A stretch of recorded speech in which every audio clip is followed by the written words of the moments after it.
One of the differences between your previous provider and Texas Disposal Systems is that in your previous agreement, residents would simply put out bulk once a month.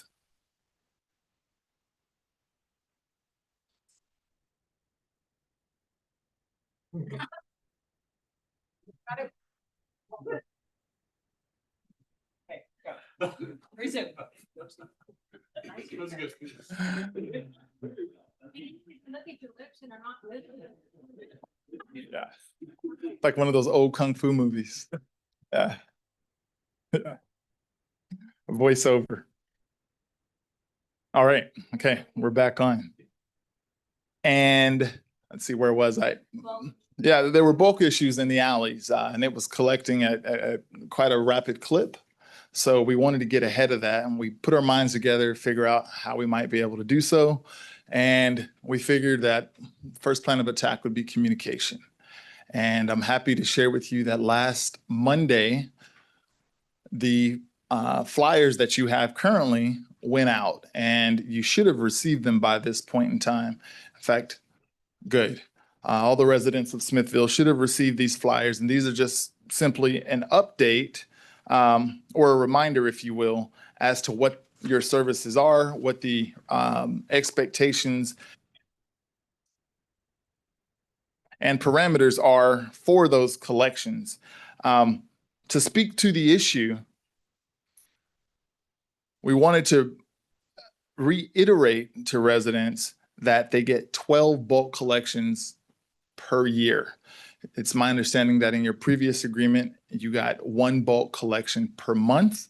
And on the surface, that sounds identical. However, because you get 12 per year, you can get multiple collections per month if necessary. But you do have to call those collections in. Okay, and one of the benefits of calling it in is it allows us to give an economic break versus putting a truck on the road and not necessarily getting the volume that's predictable. So today we drove the alleys, and there was a significant reduction in bulk that was previously there. You have, I believe, a list of bulk that your Public Works Director shared with me a little before the 4th. And this has significantly reduced. We have a plan in place if it happens to accumulate, but that's where we are now. Are there any questions regarding this particular item? Significantly gone down. Would you say 50%, 40%? What are you looking at? I'd say 40%. 40%? I'd say 40%. Okay, thank you.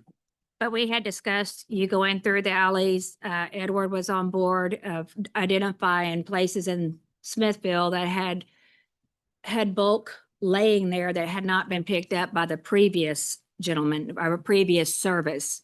And so at this point, Texas Disposal is trying to make it good by cleaning up like a one-time service. They're not charging us, but a lot of people kept putting their bulk out, but Texas, our previous Provider. did not pick it up. So in the goodness of their heart and Edward, our Public Works, we're trying to get the alleys cleaned back up to where you understand that if you put something in the alley that needs to be picked up, you need to call the phone number to have it picked up.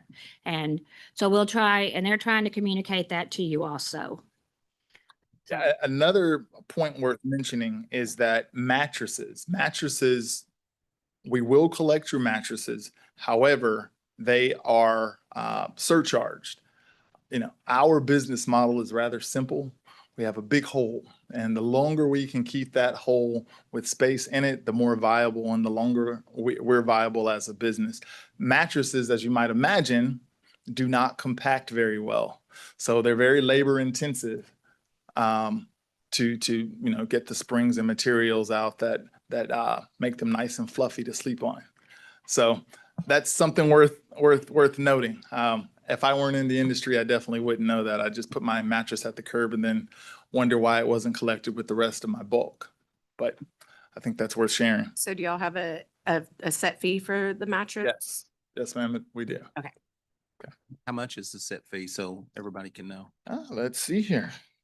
Funny you should ask.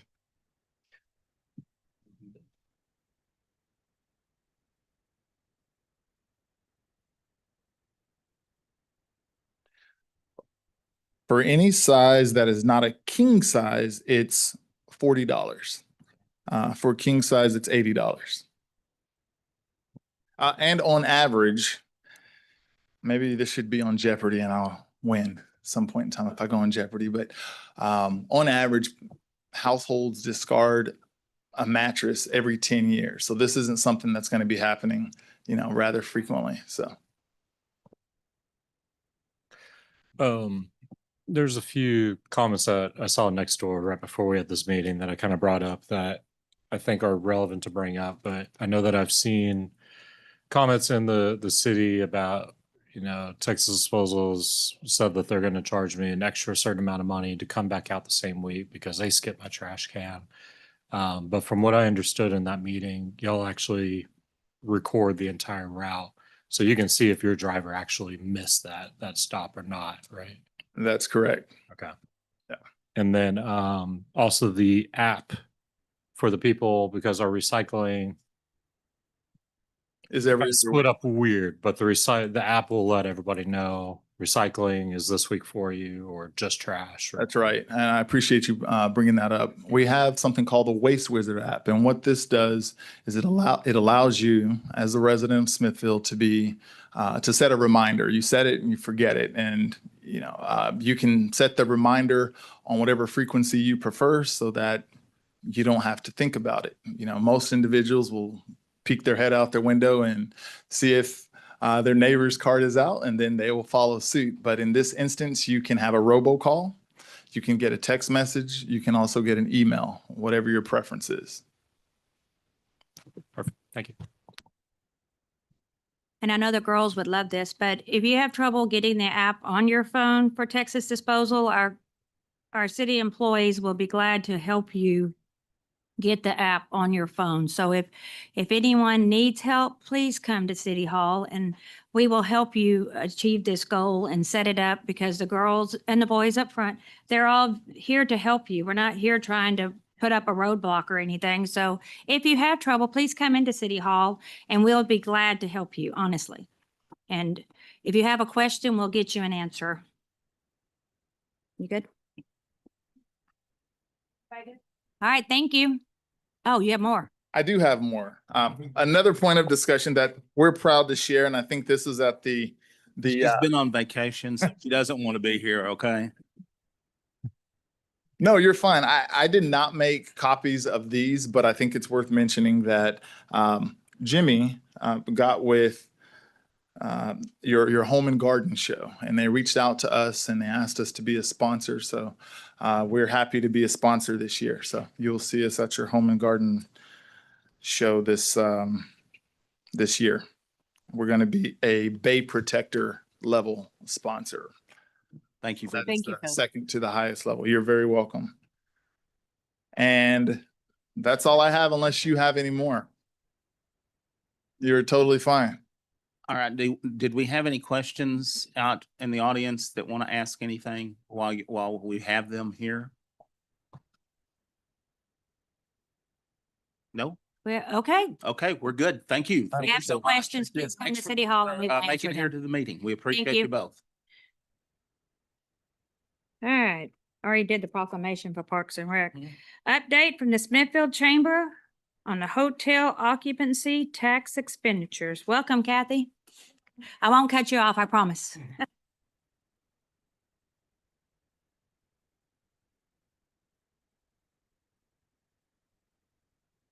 Oh, thank you.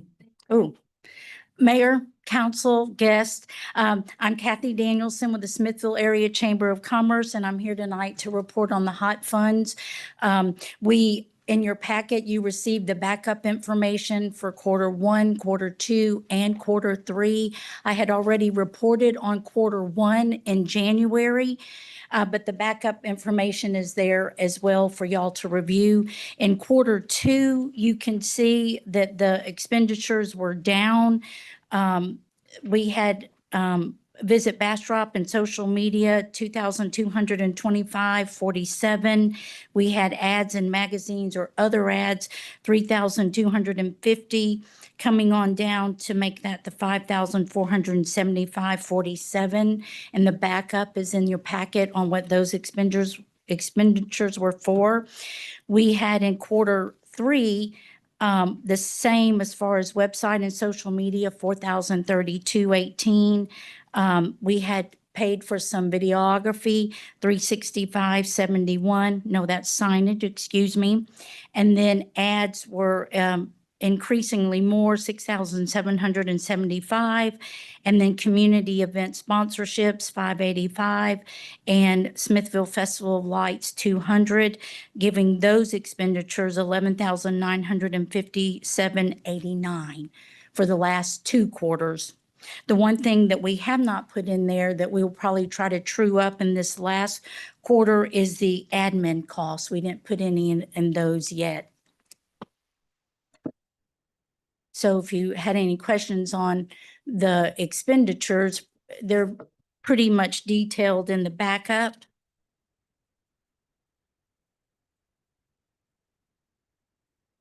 Anybody have any questions? No, Y'all good? I'm good. Yeah. Okay, This is a thank good you. presentation. well, I'm not through. Okay. Okay, so Here we are. there is more. Okay, and if we could go back up, they did it kind of, anyway, I had said that I would report to y'all a few new things that are happening and that we're working on.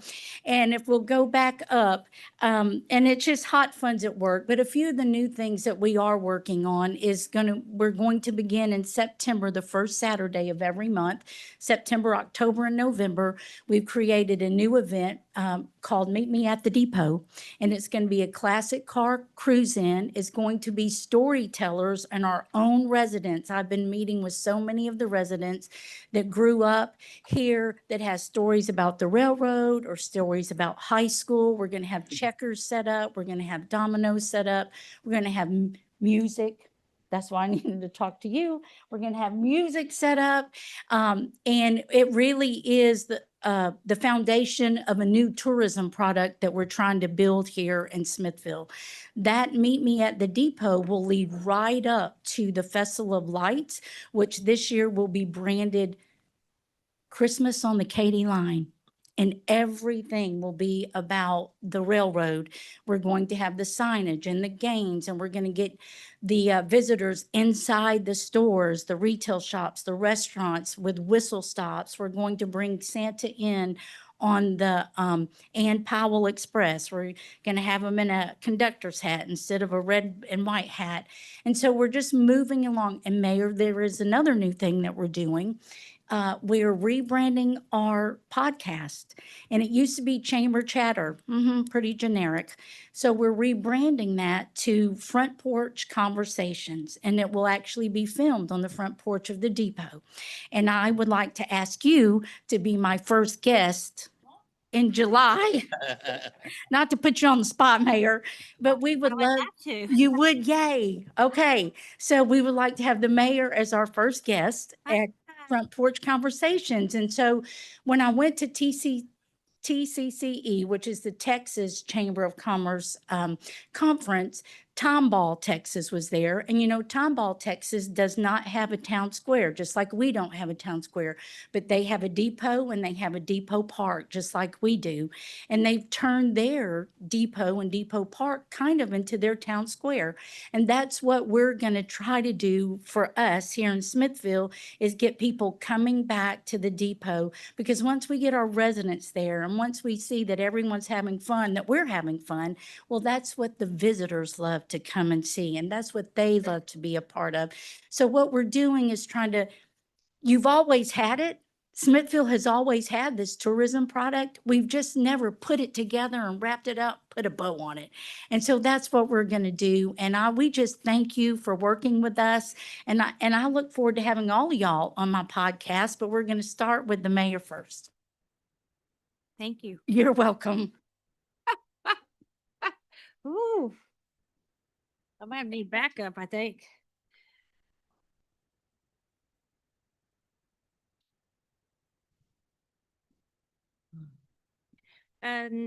Next item is presentation to accept an award for Benny Leaders family to be hung at the airport in honor of Mr. Leaders.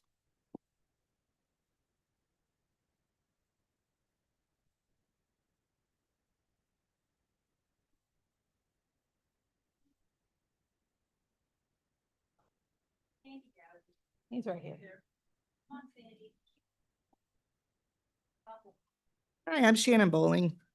In 2018, my grandfather, Benny Odell Leaders, was awarded the Wright Brothers Master Pilots Award, a prestigious accomplishment for aviators who have maintained a flawless flight record and safe flight operations for 50-plus years. I, as well as his wife, Mary Leaders, and his daughter, my mother, Brenda Behrens, were privileged to witness him receive this award. Benny, Mary, and Brenda are no longer with us. However, it is my honor, along with his stepdaughter, Mary Rojas, to present his award to the city of Smithville to be placed in the Pilot's Lounge at the Smithville Crawford Municipal Airport in his memory.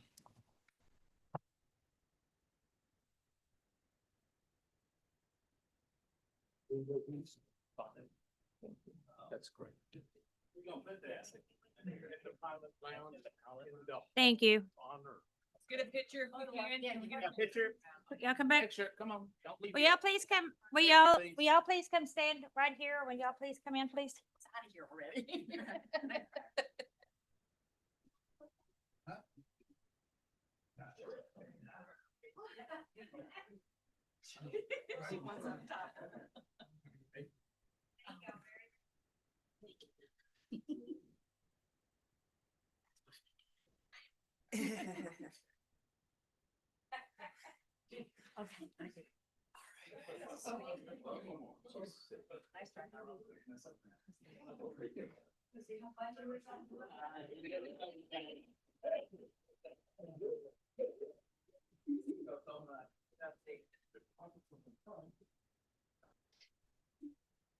Leroy, you should have come up here. You do a lot of work for this community, Leroy. Thank you. Thank you.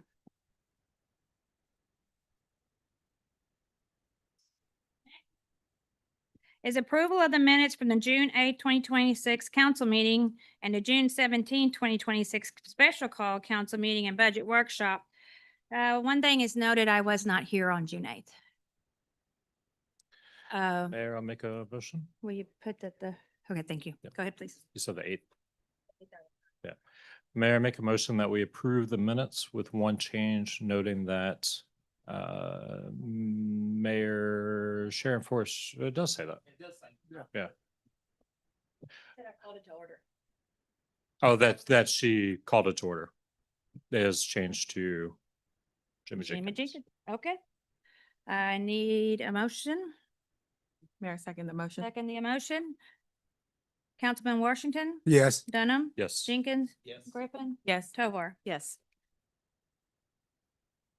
Has anybody signed up in public comments? Yes, I have Kristen Merriweather.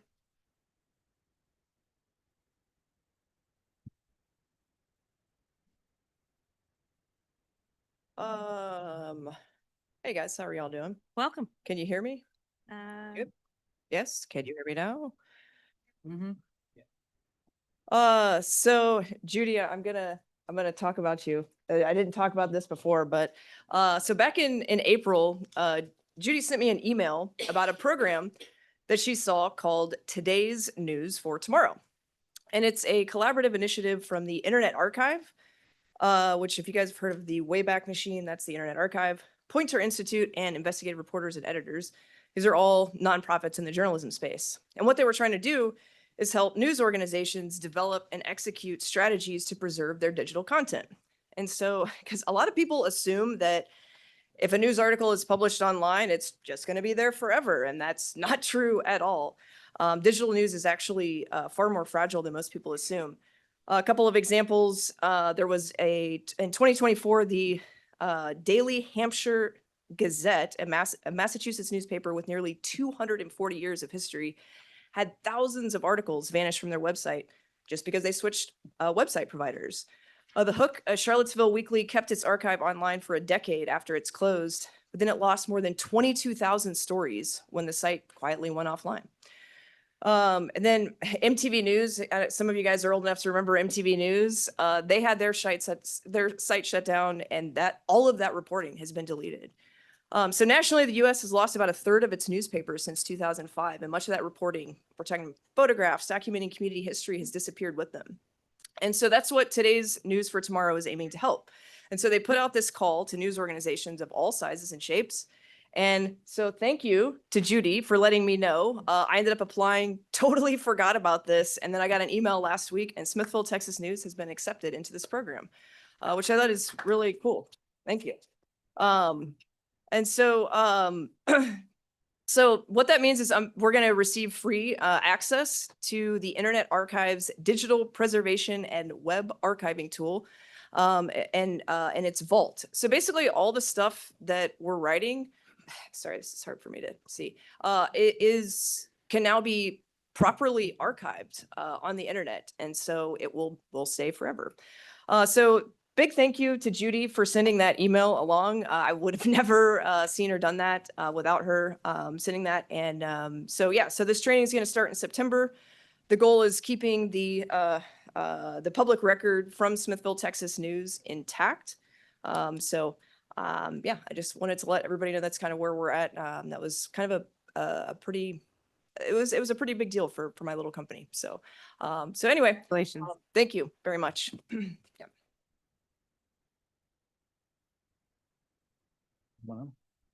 I have Kelly Holt. Welcome, Miss Kelly. Make sure you hit the button. You're good. We've got to figure out how to ask a question without in question form, because I believe you cannot answer a question. If this was ever resolved, I don't know about it, so I'd like to know where to get the answer. If it wasn't, I'd like to remind you as council to not forget the $5 voluntary, involuntary fire department charge that was made on all the utility bills. If that was addressed ever since the April meeting, do we know? Yes, it was addressed. Council gave direction to basically provide an opt-out option for anyone that was interested in no longer paying the fee. And to my understanding, a lot of people have taken advantage, but a lot have not as well. So it is an option that's available to any resident who would like to take advantage. That wasn't quite the question. There was conversation about refunding the previously illegally collected fees. And since they can't comment, I'll just comment. And some of this is a discussion that's actually being held between legal counsel, something that we've never dealt with. So I'm actually in discussions with our attorney, Ryan, to figure out how we go about doing that. It's not as simple as, as it sounds. So you haven't forgotten? No, we haven't. Okay. Thank you very much. Thanks.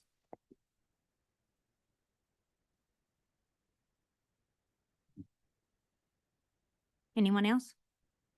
Okay. Now we move on to hearing recommendations from planning and zoning. Who's representing planning and zoning tonight? Welcome, Ms. Kilgore. Thank you. Mayor, City Council members, a planning and zoning meeting was held on Tuesday, July the 2nd. All of the commissioners were present at the meeting. There were 2 agenda items at that meeting, and they were rolled in together. Item number 3, discussion and action on a variance request to designate Southwest 7th Street as the official front street in place of the current name streets for property ID 17818 Eagleston Block 22, Lot 6 and 7, property owners Barron Homes.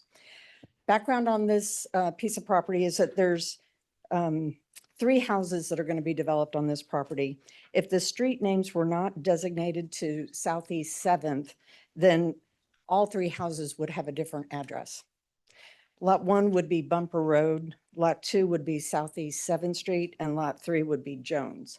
And so renaming the official front street allows for improved line of sight for all 3 houses. All setbacks and side yard variances maintain the same alignment. 911 responders have clear addresses for emergency responses, and the post office mail delivery is off of Southeast 7th. No one from the public spoke in favor or against. The vote was unanimously approved in favor to recommend changing the official front street to Southeast 7th. Any questions? I think the Barron brothers are here. They are.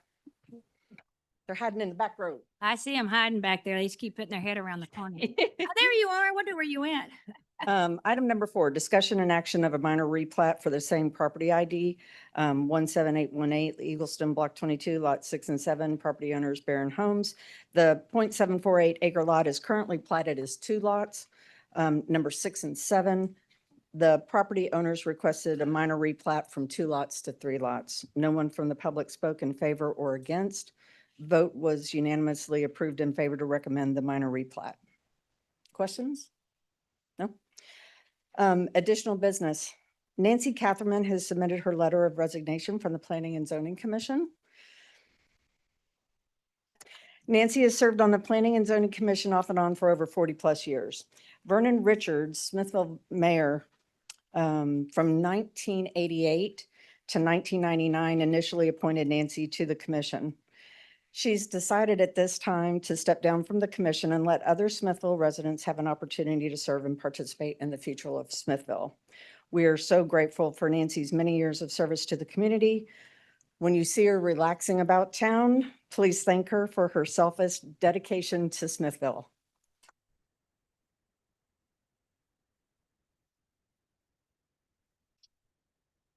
And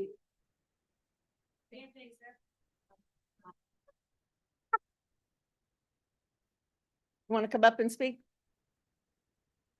Come to me. Miss Nancy, you have never been lost for words. Please come lay some words on us. We love you. Hey, A little bit. thank you. And thank you to all of those people who are here tonight, many of whom I recognize from, usually I can yell. I have served on planning and zoning with me or appeared before us. It's an incredible job to serve on planning and zoning. There's a lot of responsibility, but there's a lot of good things that come forward. And I would encourage every one of you to do what I did 40 some years ago, is volunteer. It's a wonderful experience. You meet wonderful people. You learn amazing things about city government. And if you're a government junkie like I've always been and how I was raised a government junkie, get involved. That's all I can say. Nancy, We're gonna miss you. Oh, thank goodness. All right. She's not. going Thank you. Y'all have any questions? Nope. All right, well, Nancy, thank you for your service. All right, I'm gonna close the open meeting and go into the public hearing. Tracy, anyone signed up to speak? No one has signed up to speak, but I did want to point out on the agenda, it says a variance request designated for Southwest 7th, and I just want it to be clear that the ordinance is actually for Southeast 7th.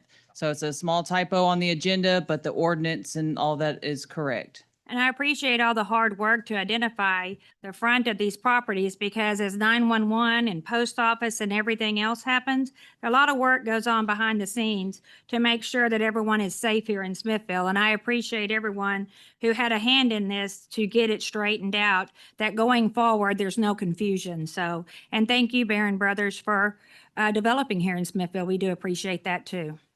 Okay. I'm closed. No public? Oh, wait. Yes, sir? What number did you sign up for, sir? You're welcome to speak.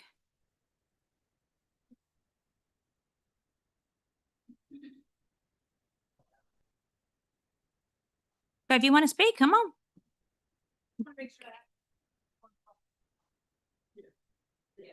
Okay, you're good? All right.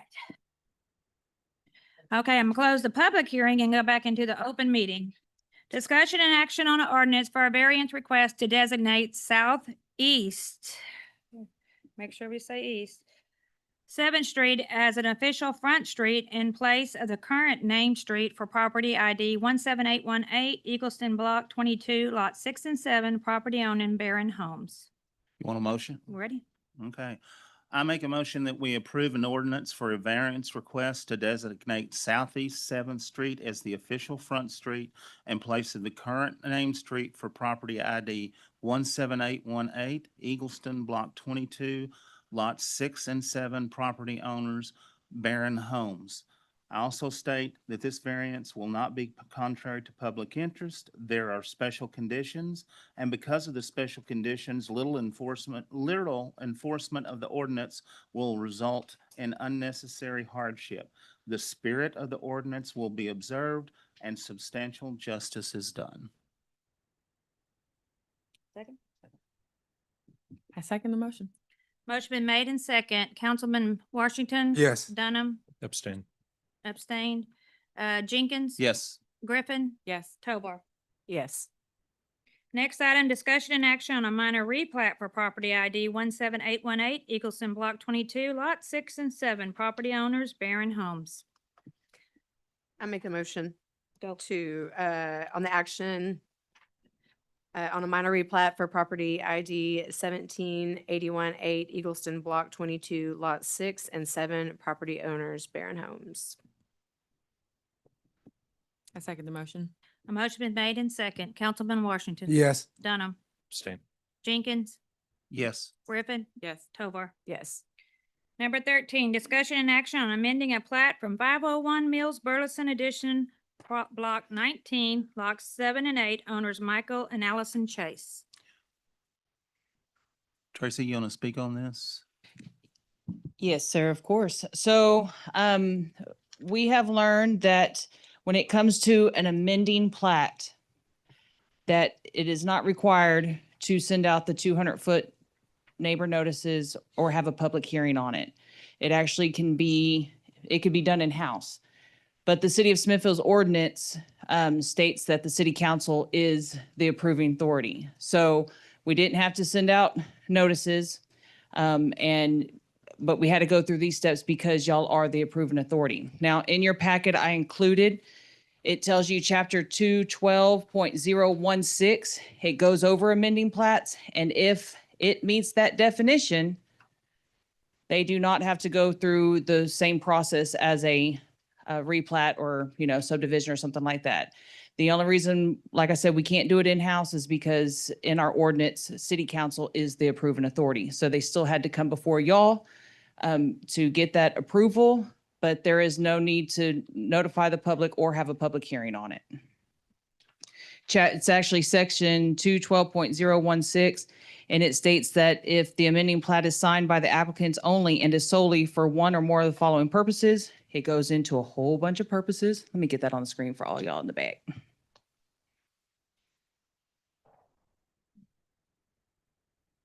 Well.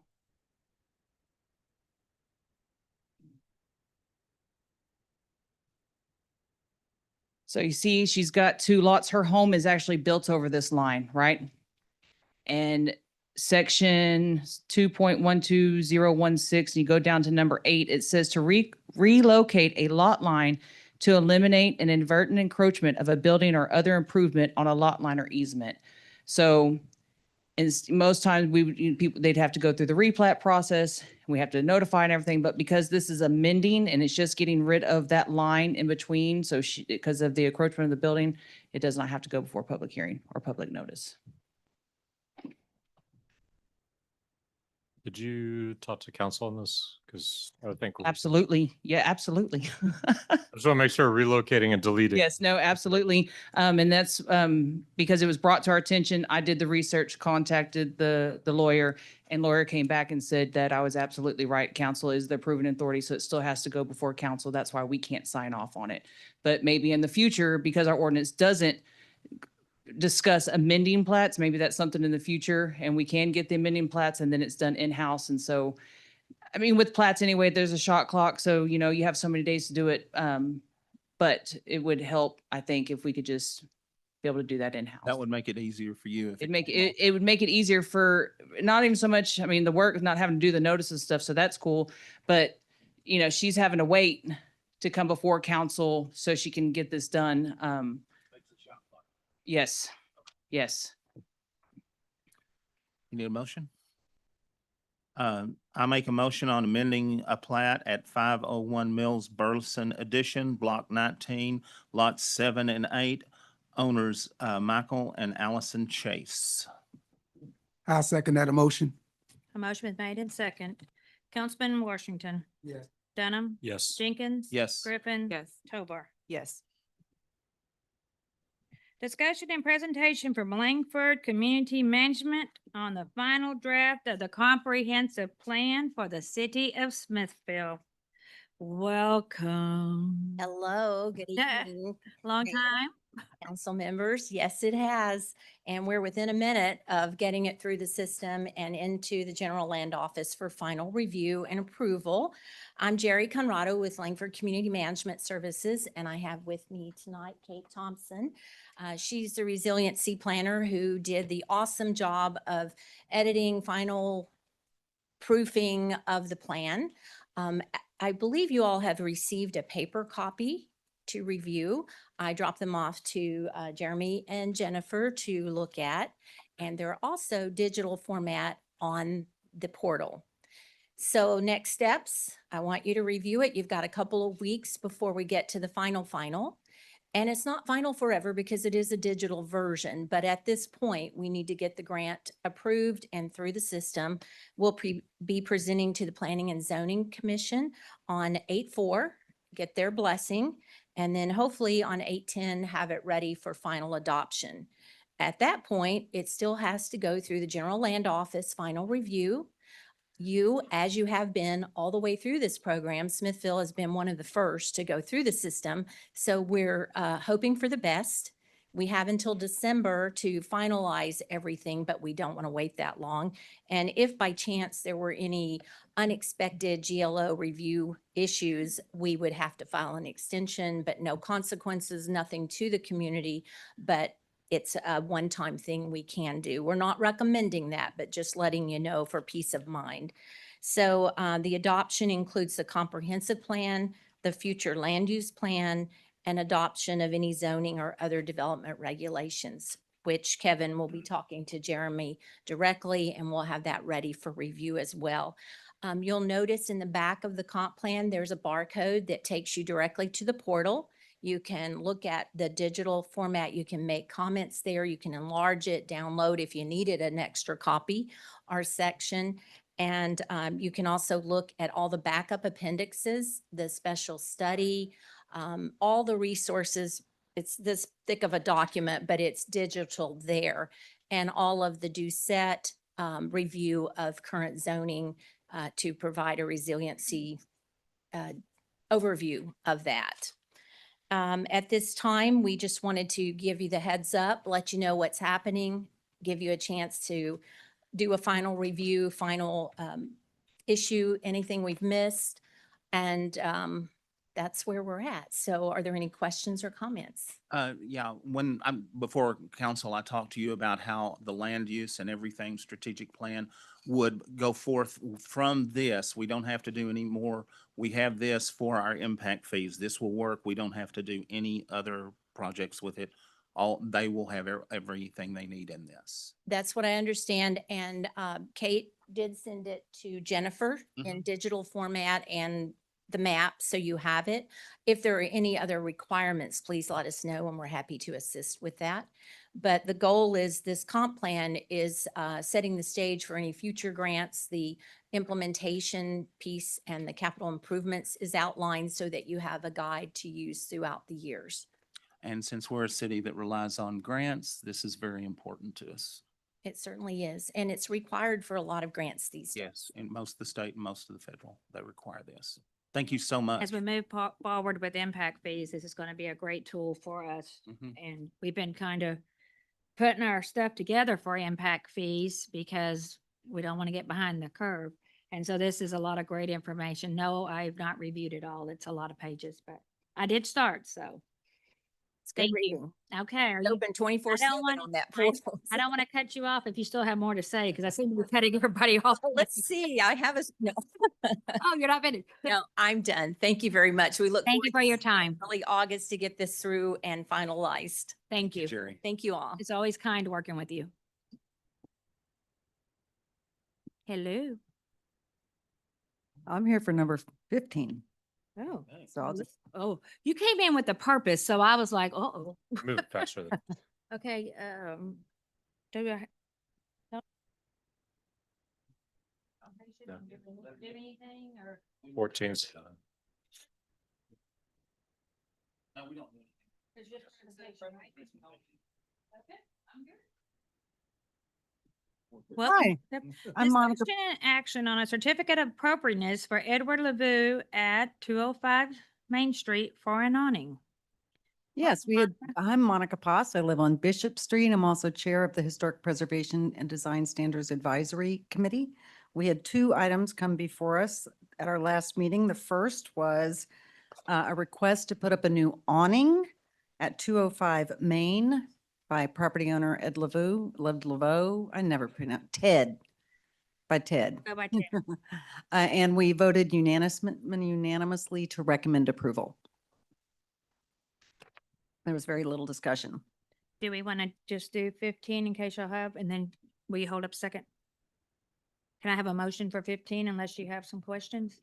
Mayor, I'll make a motion on 15 to approve the recommendation from planning and zoning for 205 Main Street. Nope, nope. It's from certificate of appropriateness. It's the certificate. The wrong thing. Sorry. Mayor, I'll make a motion that we approve the certificate of appropriateness for Edward LeVue at 205 Main Street. There you go. I second. Motion been made and seconded. Councilman Worthington. Yes. Dunham. Yes. Jenkins. Yes. Griffin. Yes. Tovar. Yes. Number 16, discussion and action on certificate appropriateness for David Harrington at 115 Main Street for a new metal sign. All right, Miss Monica. All right, so this one is a request to replace the existing medallion that's at the top of the building, which was originally a portrait, but is really faded and washed out at this point. And Yeah. That's right. they'd like to replace it with a metal sign that's a big B, and underneath it says Bollier Building, after Desi Bollier, who had a dry goods and clothing store there for 30 years, and people have been calling it the Bollier Building. So they thought they'd go ahead and make it official by putting up a sign. And once again, we recommended unanimously for approval. Love it. Mayor, right. I'll make a motion. Go. Make a motion that we approve the certificate of appropriateness for 115 Main Street. Mayor, second the motion. Motion been made and seconded. Griffin. Councilman Washington. Yes. Dunham. Yes. Jenkins. Yes. Griffin. Yes. Tovar. Yes. All right. Thank you for all your service too. Thank you. Appreciate you. Hmm. Discussion and action on a resolution ordering and calling a local option election for the legal sale of all alcoholic beverages, including mixed beverages. And Welcome, Miss Adina. yes, And Mayor, just to give a little history, we met about a week or two, maybe 3 weeks ago at this point. And this was a meeting that was held between Jennifer and I and Adina here, and it's something that we think would be really good for the city. And she's agreed to present gracefully on the topic. So thank you, Adina, for coming.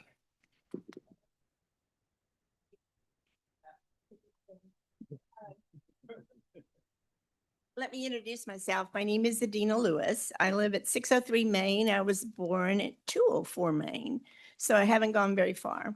I served as the chamber president for Smithville, the Smithville Area Chamber, an all-star chamber, for about 8 years. And then I went to work. I work for you now at the county level. I'm the director of tourism and economic development. Since I was at the Smithville Chamber, we've been working on trying to solve a problem. The alcohol use laws are really confusing. If you go to the TABC and say, I want to open up a restaurant and I want to open it up in an area, and you give an address, TABC tells you to go to the county clerk, and the county clerk will decide whether that is an acceptable address or not. If it hasn't had an election to allow, then it can't happen. So we've had to turn away lots of opportunities. Smithville had an election in 2014, some of you might remember, and you added mixed beverage to your beer license. But that has to be redone every time you have an annexation. And in that packet, you see all three of the cities plus the county. You have a lot of area. Smithville has a lot of area that would not qualify to get a mixed beverage license. So what we're trying to do is have simultaneous elections in November for the 3 cities and the 4 precincts of the county. This is going to then make it even all the way around. Everybody will have the same opportunity. We're all for land rights, right? Individual land rights. And so right now, you can be on one side of a street and you can get a license, but on the other side of the street, you can't. So there's nothing that makes sense about that. In order to do this, originally, we had to get petitions, and some of you have signed all the petitions that we've had through the years.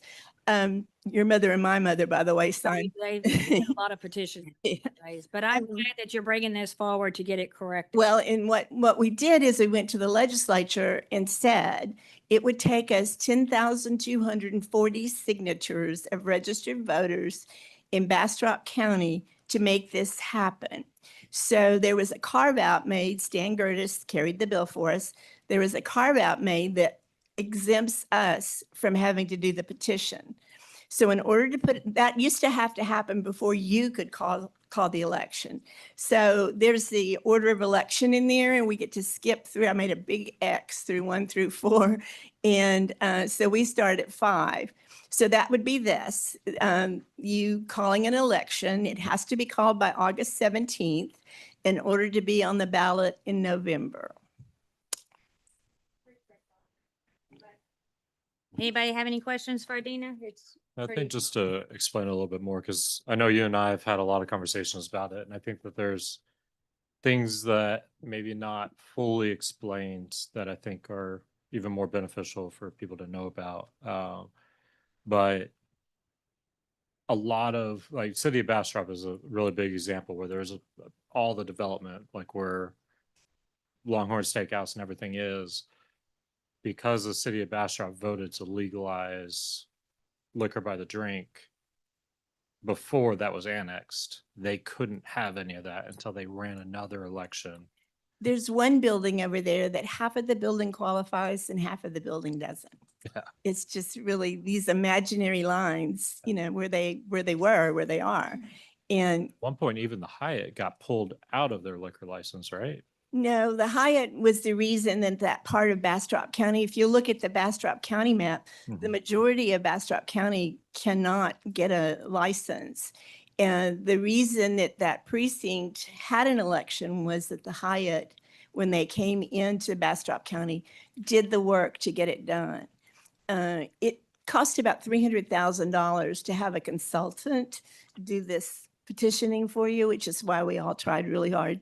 I stood in front of 7-Eleven many mornings. But it's now at the point where we can make it so that this solves the issue.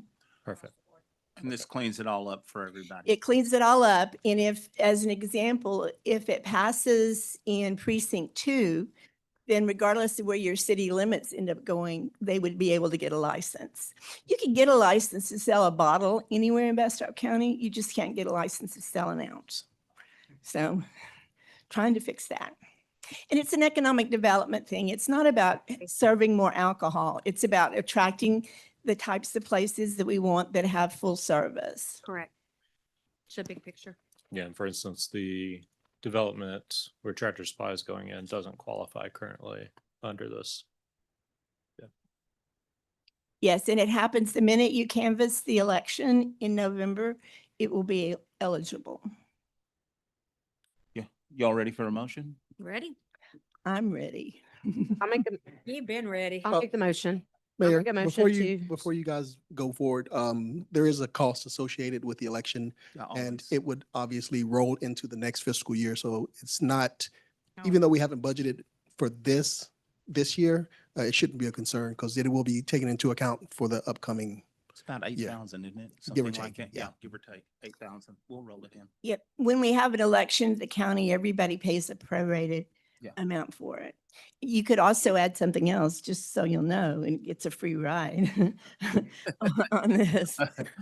Oh, boy. Just Let's saying. do that. Nothing free. So I make that motion on the action of, on a resolution ordering and calling a local option election for a legal state of all alcohol beverages, including mixed beverages.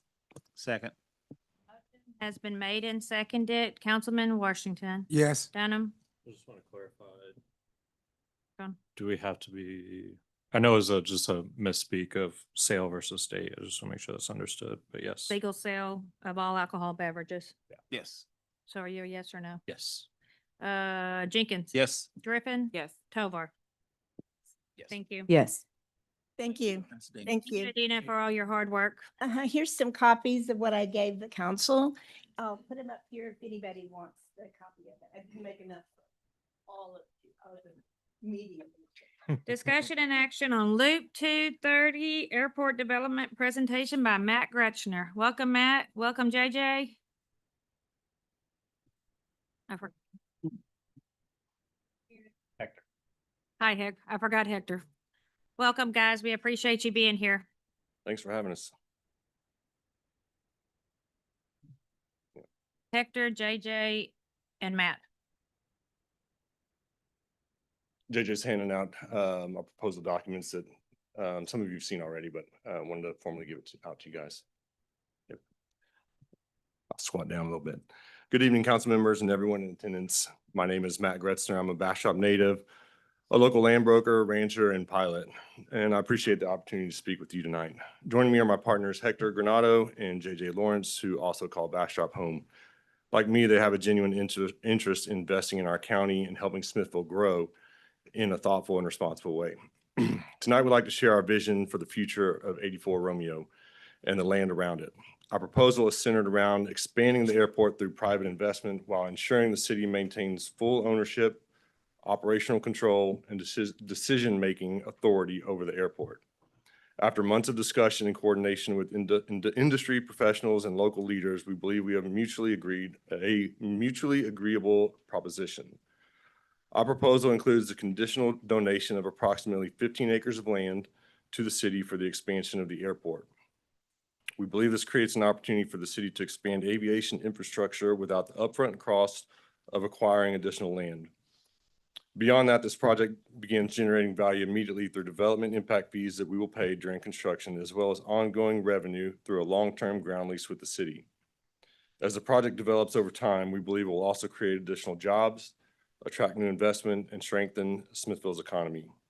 We're not here simply asking the city to approve a project. We're offering to become long-term partners in the future of Smithville. We appreciate your time this evening. We look forward to presenting our vision and answering any questions you might have. Hi, I'm JJ Lawrence, Director of Development and Construction with Teton Waters. So wanted to kind of cover some different highlights about what we're trying to achieve here.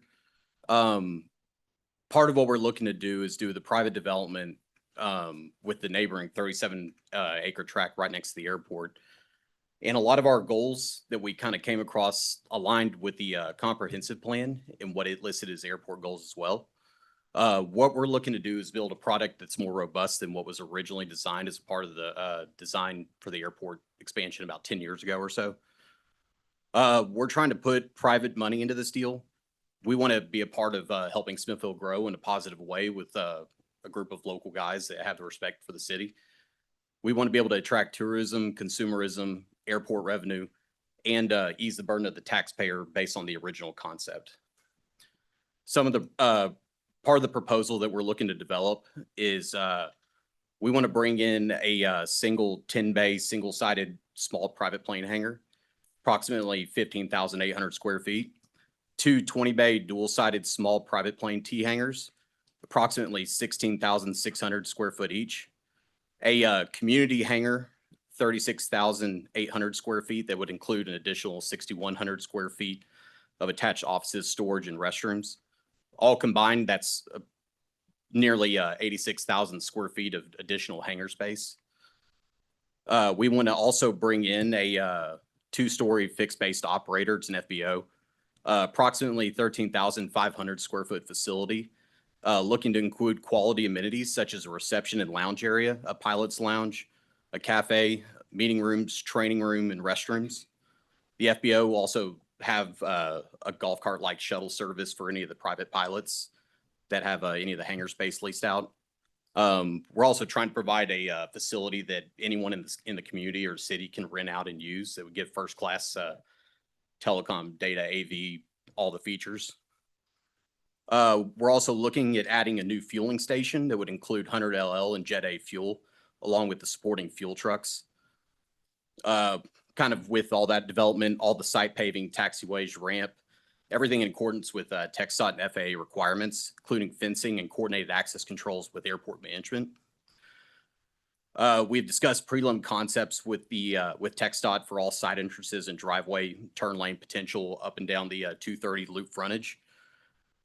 We've also looked at all utility in the area, confirmed that the new water main source across Loop 230 that's feeding pretty much over the Tractor Supply would be a potential spot for us to bore under the road and tap into. Centerpoint Gas, Blue Bonnet's confirmed also that three-phase power is about to be within less than about 200 yards of the site. So that just leaves us with the kind of the hurdle of wastewater that we want to kind of explore solutions with y'all on and look at what we can achieve together there. We know that it's currently fed, or currently there's the 4-inch force main that runs up and down 230. And so we know that the city, along with us and other future developers, want to see that improve so that it can also serve others in the well that come down the road. Recently, we were told that the airport achieved approval of their AWAS system that was a part of the original 10-year-old plan. There was a location shown on that plan that actually coordinates very well with what we want to do in concept. One of the locations it had previously shown was taking under assumption that part of our property would be acquired by the city. So we're trying to, again, a concept we're trying to alleviate that. We also want the airport and the city to work with us together on doing the actual runway extension. We know there's some hurdles to clear involving burying electrical line down the runway. So we want to look at being a part of those discussions and helping explore solutions for that. So all in all, I mean, we're just looking to make a better product for the city, something that's going to attract more tourism and bring more people to the development. That on the private side of development, we also want to look at bringing some retail, possibly a hotel, medical office building, and office building as well. So to achieve all that, we need a kind of a full economic cycle here. Other than that, if y'all have any questions for us. Not so much questions. I think you've talked to every council member, I think, or most of us anyway. All of this will have to go before our legal, before we can do anything like that. And this is kind of a point where we are under the gun for budget. So the next 2 months, we are going to be doing budget. We can submit this to the lawyer, and then we will all have to meet with the airport board. And we will meet, and then we will let y'all meet with them. And then before we do anything, all the discussion has to go through everybody that's involved in this. And then if there are changes, we need to be sure that we're all working on the same page to do them. So I know y'all are probably looking, hey, we need to get it done a little quicker, but we can't guarantee that it's going to be done any quicker than that. And we have an economic development person, Robert Andrade, that, would you come up and speak on the behalf of working with these people, working with these gentlemen? And have we, Oh, I'm sorry. have we Matt. discussed, have we talked to this with the attorney? No. We have?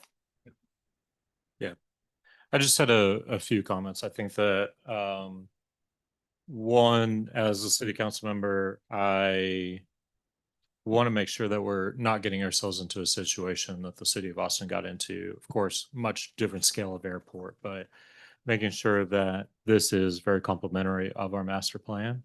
They had gone through a process of having to do eminent domain because they entered into a contract a few years before they really should have, and realized that it was not beneficial for them. And it cost the city tens, if not hundreds of millions of dollars. I forget the exact number, but it was a lot of money, even for their size. Also looking for the citizens, one of the things that the benefit of having an airport fund come through, which is something we approved in the last meeting, is that you can now issue revenue bonds. And that isn't like a tax bond. It's not something that raises taxes. It's something that takes revenue from a specific department and allows you to pay future debt off of that revenue. And it allows for, I mean, as they know, and we know, and most people in this room know, we have a waiting list of hundreds of people that would sign an LOI to get a hangar. And so we could very easily create a bunch of hangars and generate revenue bonds off of that proposed income, which is much the same way that we're getting some of the wastewater treatment facility paid for as well too. So there's a lot of different things that we need to consider and make sure that we're looking at as we go through this. I'm not saying I'm against this plan. I think that y'all have made this much more appealing for the city. But I think that there is still some finessing, specifically when it comes to our financial viability and making sure that we're protecting our asset and making sure that we are not burdening the citizens with the increase of taxes to maintain this airport while still achieving the master plan that is in place. So that was less of a question, more of a statement. Sorry. Well, I have to say, did you want to talk? I'll talk. Good evening, Robert Andrade, Economic Development Director, City of Smithville. I have read the most recent proposal. It does meet some of the things we like. And yes, we did visit with our attorney and our financial advisor. Both pushed back against this. They actually asked us not to move forward on this. The advice was it gave too much control, and it did make sense to actually utilize somebody else's funds when we could actually generate our own and do almost the same thing. Not quite to the same level, but it could actually be able to utilize the revenue bonds of which Councilmember Dunham had mentioned. And we've also, since that time, actually sat with and visited with other public entities to actually have that discussion to see if there's a chance for us to find another way, something we can manage, something that we can actually do ourselves. I think for me, it was this proposal is unsolicited with a lot of demands. Yeah, we currently have a well-managed airport with a good operations manager. We don't have any major debt, and we have a positive annual income. Those things are good for us, and we continue to have that. If we build it ourselves and do something that we can do for ourselves, it's going to be revenue for us. It'll continue to be a revenue generator. But I do want to make certain, I don't make decisions for council. My role really is to review projects and consult with our city manager. And if needed, I consult with the city attorney, our financial advisor, in this particular case, the operations manager who has been with me the entire time. And then, of course, the airport board. If I don't have an opposition on any of the projects, I continue to move forward. Once I have a complete picture of the project, I look at the benefit to the community and then pull together a cost-benefit analysis, which also includes investment and job creation. But one of the things I take into account before I even move forward, it's our asset. My job is job creation and investment, but it's also protecting the assets that we have here. And although I think this iteration of the new proposal is a little bit better, it's the revenue that's generated that goes back to them, and the period of time is quite long. If there was a way that we could actually share the cost of building and maybe lessen the amount of donation. I know it sounds a little odd for me to say we should not take the donation of the land. It seems weird. But once we take it off, that means that's not taxable. So we're no longer collecting property tax. One of the very first meetings we had with them was they asked us directly, what do you want? And we saw a similar proposal that was what you've received. And what we said was, we want retail. We want you to maximize the retail on that space. And we can have another discussion regarding hangars at some point in the future. But what we really need is we need the property tax and we need the sales tax. That will only help us. That's why the focus was on that in particular.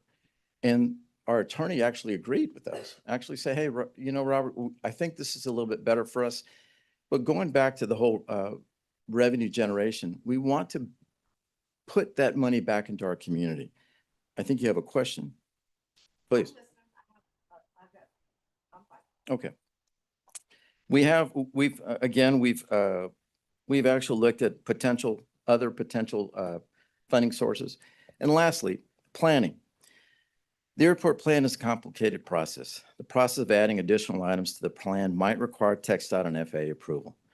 There is also an issue of cost, and we are looking at the possibility of several months to a year to review and get those approvals. There's always alternatives, but I want to make certain that we are real clear on the process in which we're going to pursue this particular project. I'm done. So I get that this is going to be a sticky situation, but coming from the fact that I just went knocking on doors for 4 months, the community does not understand what the airport brings. I didn't understand what the airport brought until I sat with Sandy. The people do not want their tax money going to the airport. They don't, because they have no idea what it brings. They have no idea. Maybe there's a few, but for the people that I talk to, they have no idea what it brings. I had no clue how many takeoffs that we had until I talked with Sandy. And I was like, this is amazing. The people don't know. We also, when you say retail, what do you mean by retail that you want out there? Like shops? Yes, ma'am. Okay. We don't support our shops here. We're setting it up for failure. We eat our own.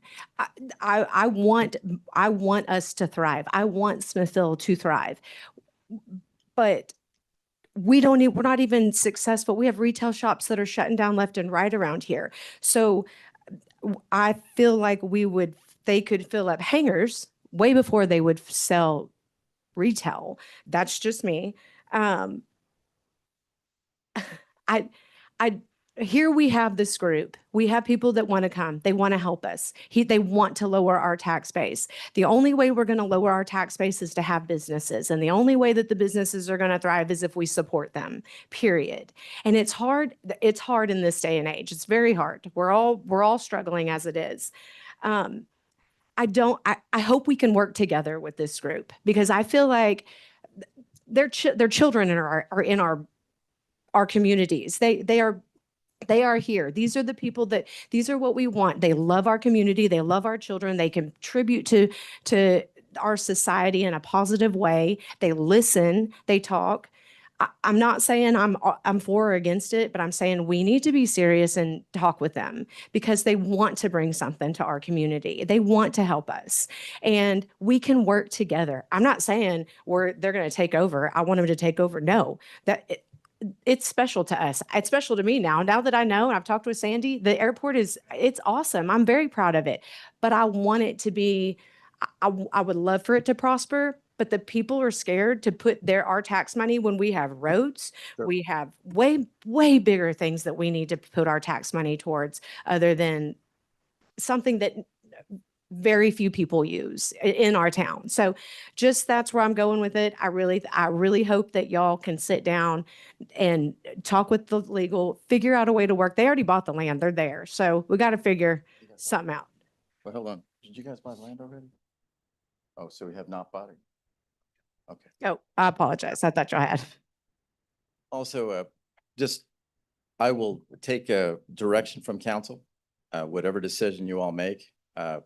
I do want to say that I have had another company reach out to us at one point with a different offer, something more closer to what we wanted initially.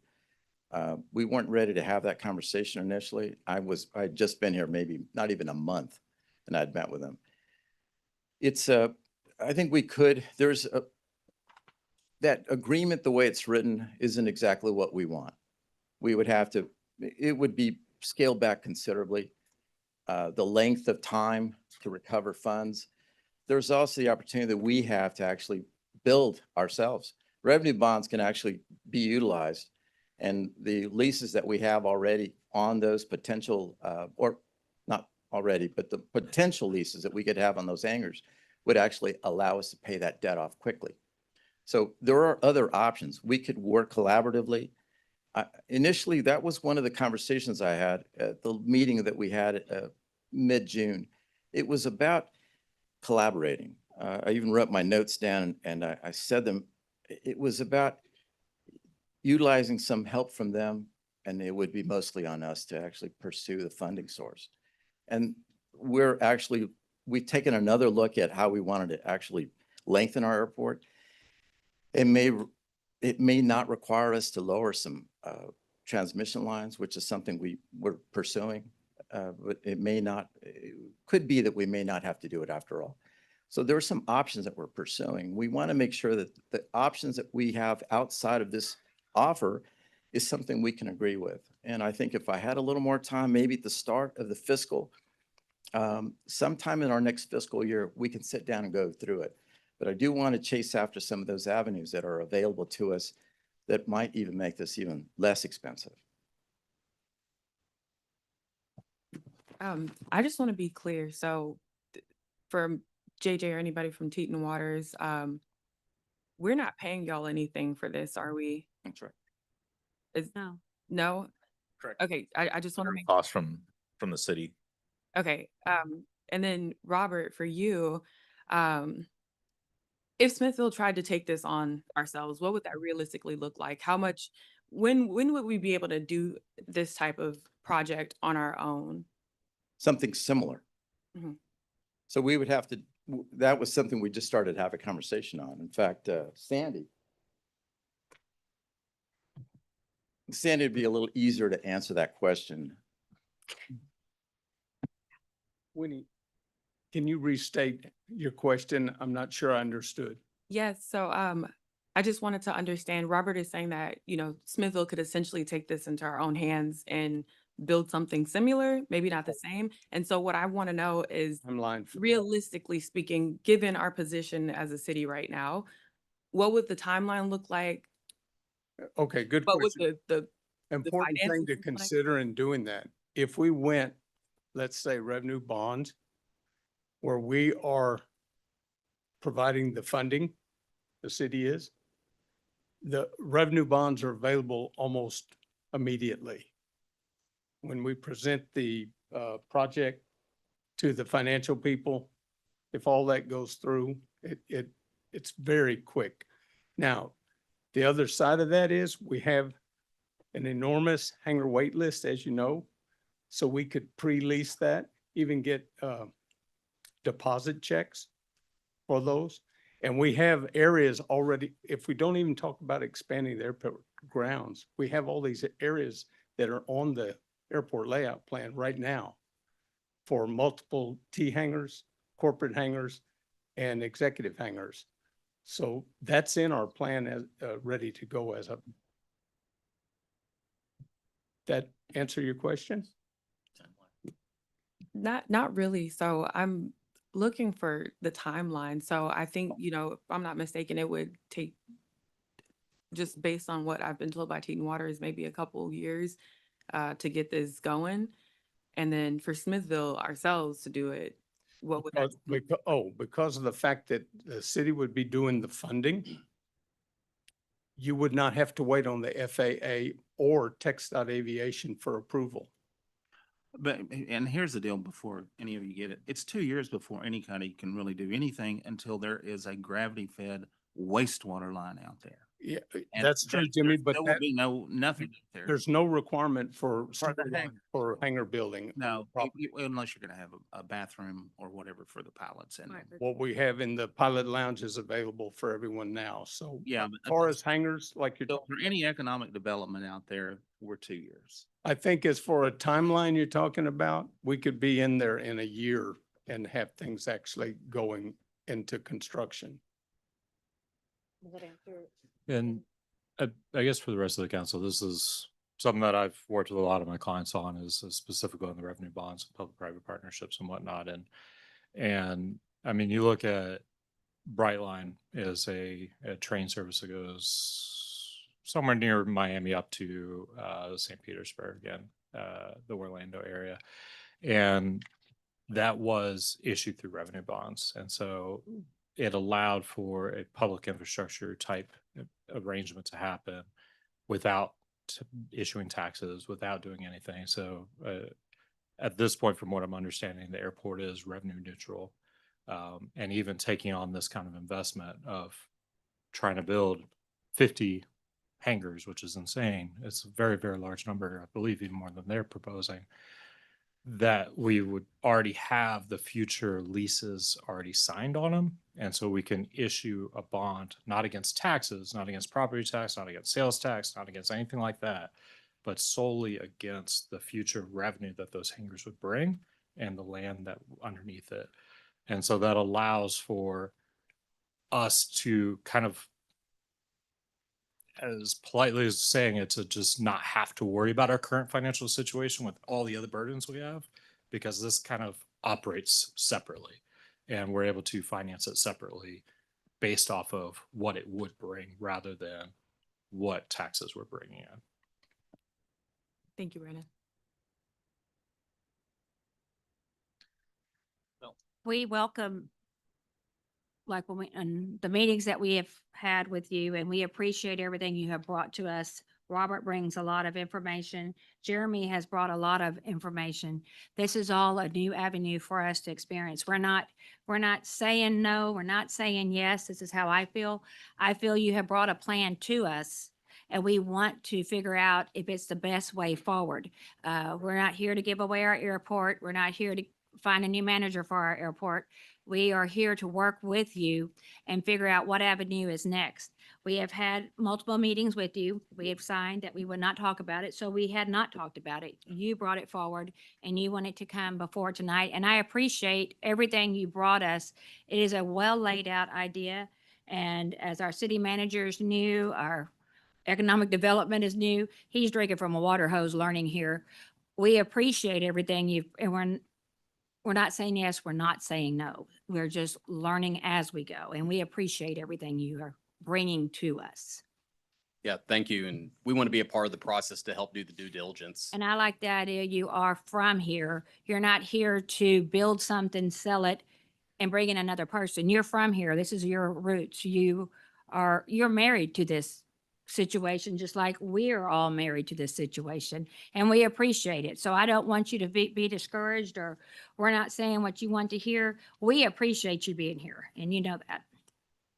Thank you.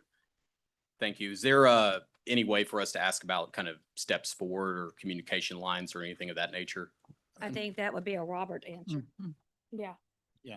Robert? I think what Councilman Jenkins was saying is Is- it needs to go through all legal process. The Yes. airport board has to sign That's what off he on was, that. yes, that is what Robert had said. Yeah. And I also think, as I have said just a moment ago, budget is our only responsibility right now.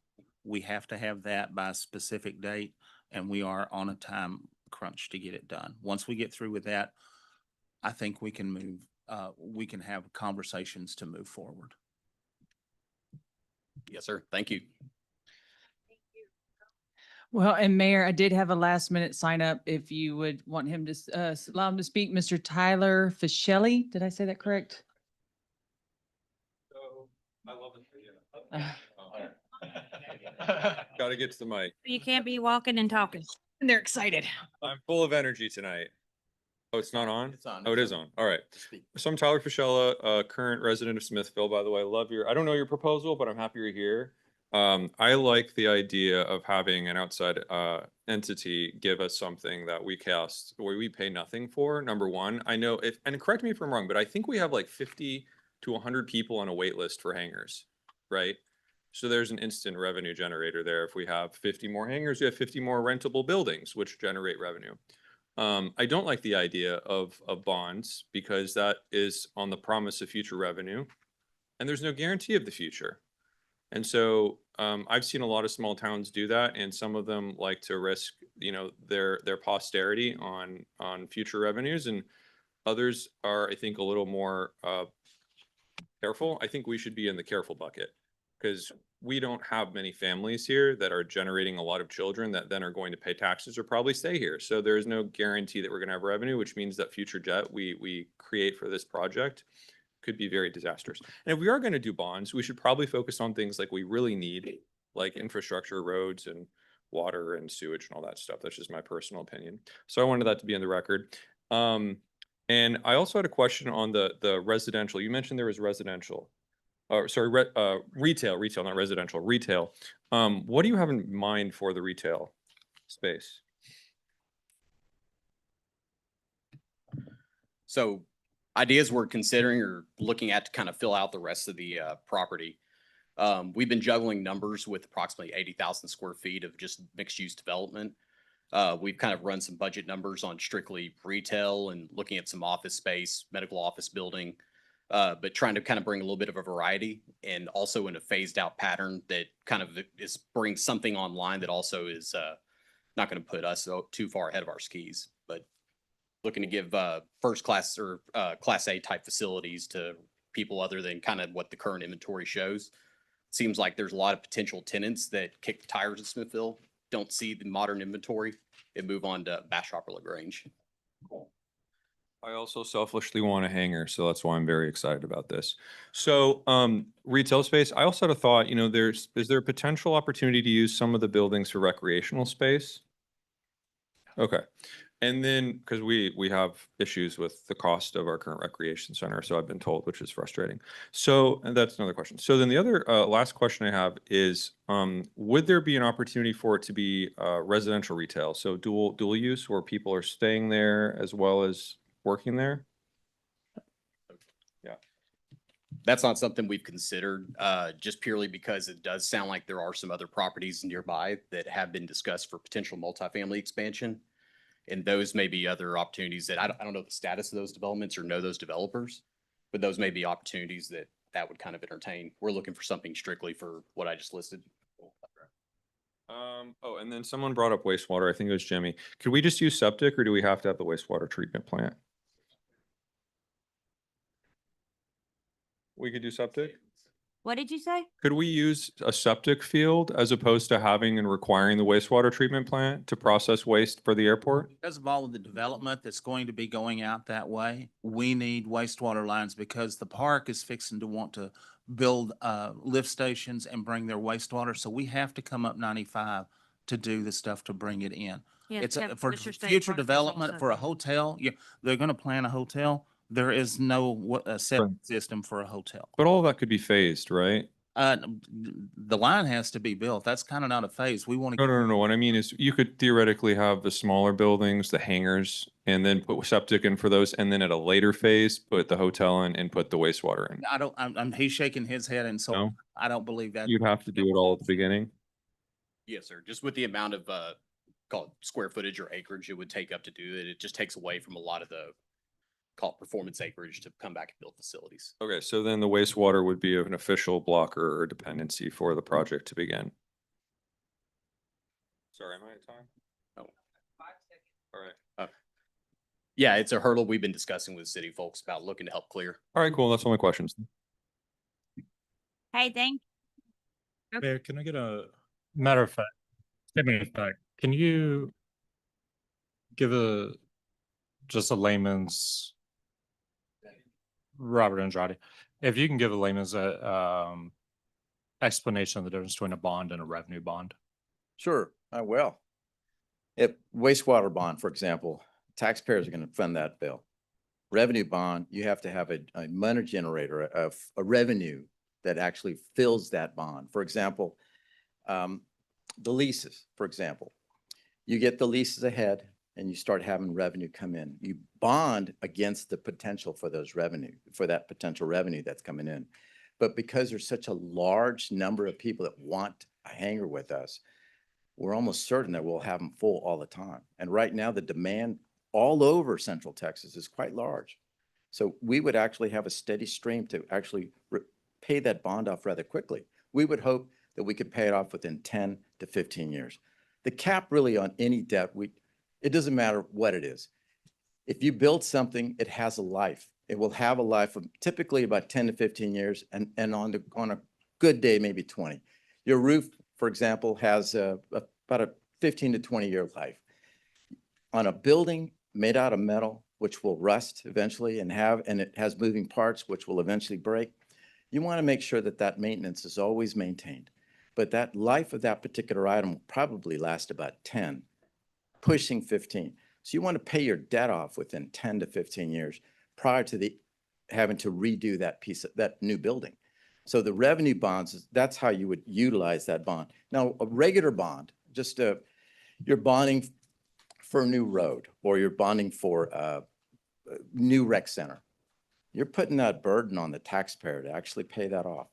And so that's the simplest explanation of how those things work. And do want to say, we've left the door open to work with this group since the last meeting. And it was one of those moments where, sure, we weren't exactly happy with the original proposal, but we've never once said that we wouldn't do it. We wouldn't that we would definitely not walk away and we did not want to work with them. We continue to want to work with them. But what we do want is that we want something that we can do that doesn't have such a burden. 30 years of collecting money to pay off the debt that they've created, that takes away funding from us as a community. It goes back to them to pay off their debt. That master lease would actually pull all of the revenue and put it back in to pay off their building. And so for us, that just seems a little long. We would want something short, maybe 10 years, where we could actually find a happy middle ground. That would require us to actually fund some of that so that we could pay that debt off quicker. And I go back to, again, one more time, that it's a building, and that building will have a life. And we want to make sure that we pay that debt off before we have to renew that building or fix it. Thank you. I think we're done for the time. Yeah. Just want to touch on the debt that Robert talked about right there. Our proposal was to lease we're going to donate the 15 acres, which is valued at $2 million, to the city. And then we are going to pay to build the hangars and all of the infrastructure, and then lease the land back from the city at a fixed rate. We haven't come up with a number for that. And, that would be guidance, whether it's a percentage on how much hangar space has been already leased out, or just on a, flat rate. It could be $10,000 a month. It could be 15,000. It could be 20. We don't know. But there's still revenue going to be generated from the hangar space almost immediately. And our time frame on the hangar space is around 12 months after we close on the property. So that could happen potentially faster. The phase out of the development for retail that we've discussed is going to have to take some time, because we've got some projects ahead of us for the wastewater line that would be required first, right? So that will happen in phases. But the hangar space can happen fairly quickly. But the revenue generation from those hangar spaces will happen immediately for the city. Okay, we appreciate it. As I said, this is a discussion we're gonna have to have later on. We need to do this, and I appreciate y'all's time. I appreciate y'all coming. Thank you very much.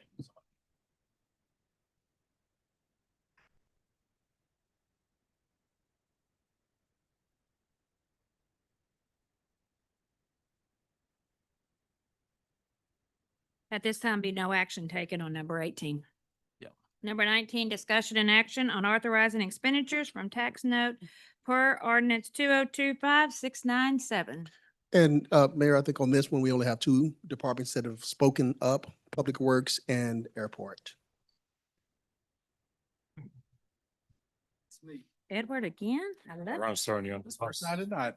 Council, Mayor, Build this all up. didn't thank you. So in your packet, we put together a little deal. We were directed to sit down and go through our wastewater treatment plants and our water plants in town, which we have two of each. Water plant, we got the River plant, we got Dorothy Nichols plant. And on wastewater, of course, everybody knows we got Gasly and we got the Willows wastewater treatment plant.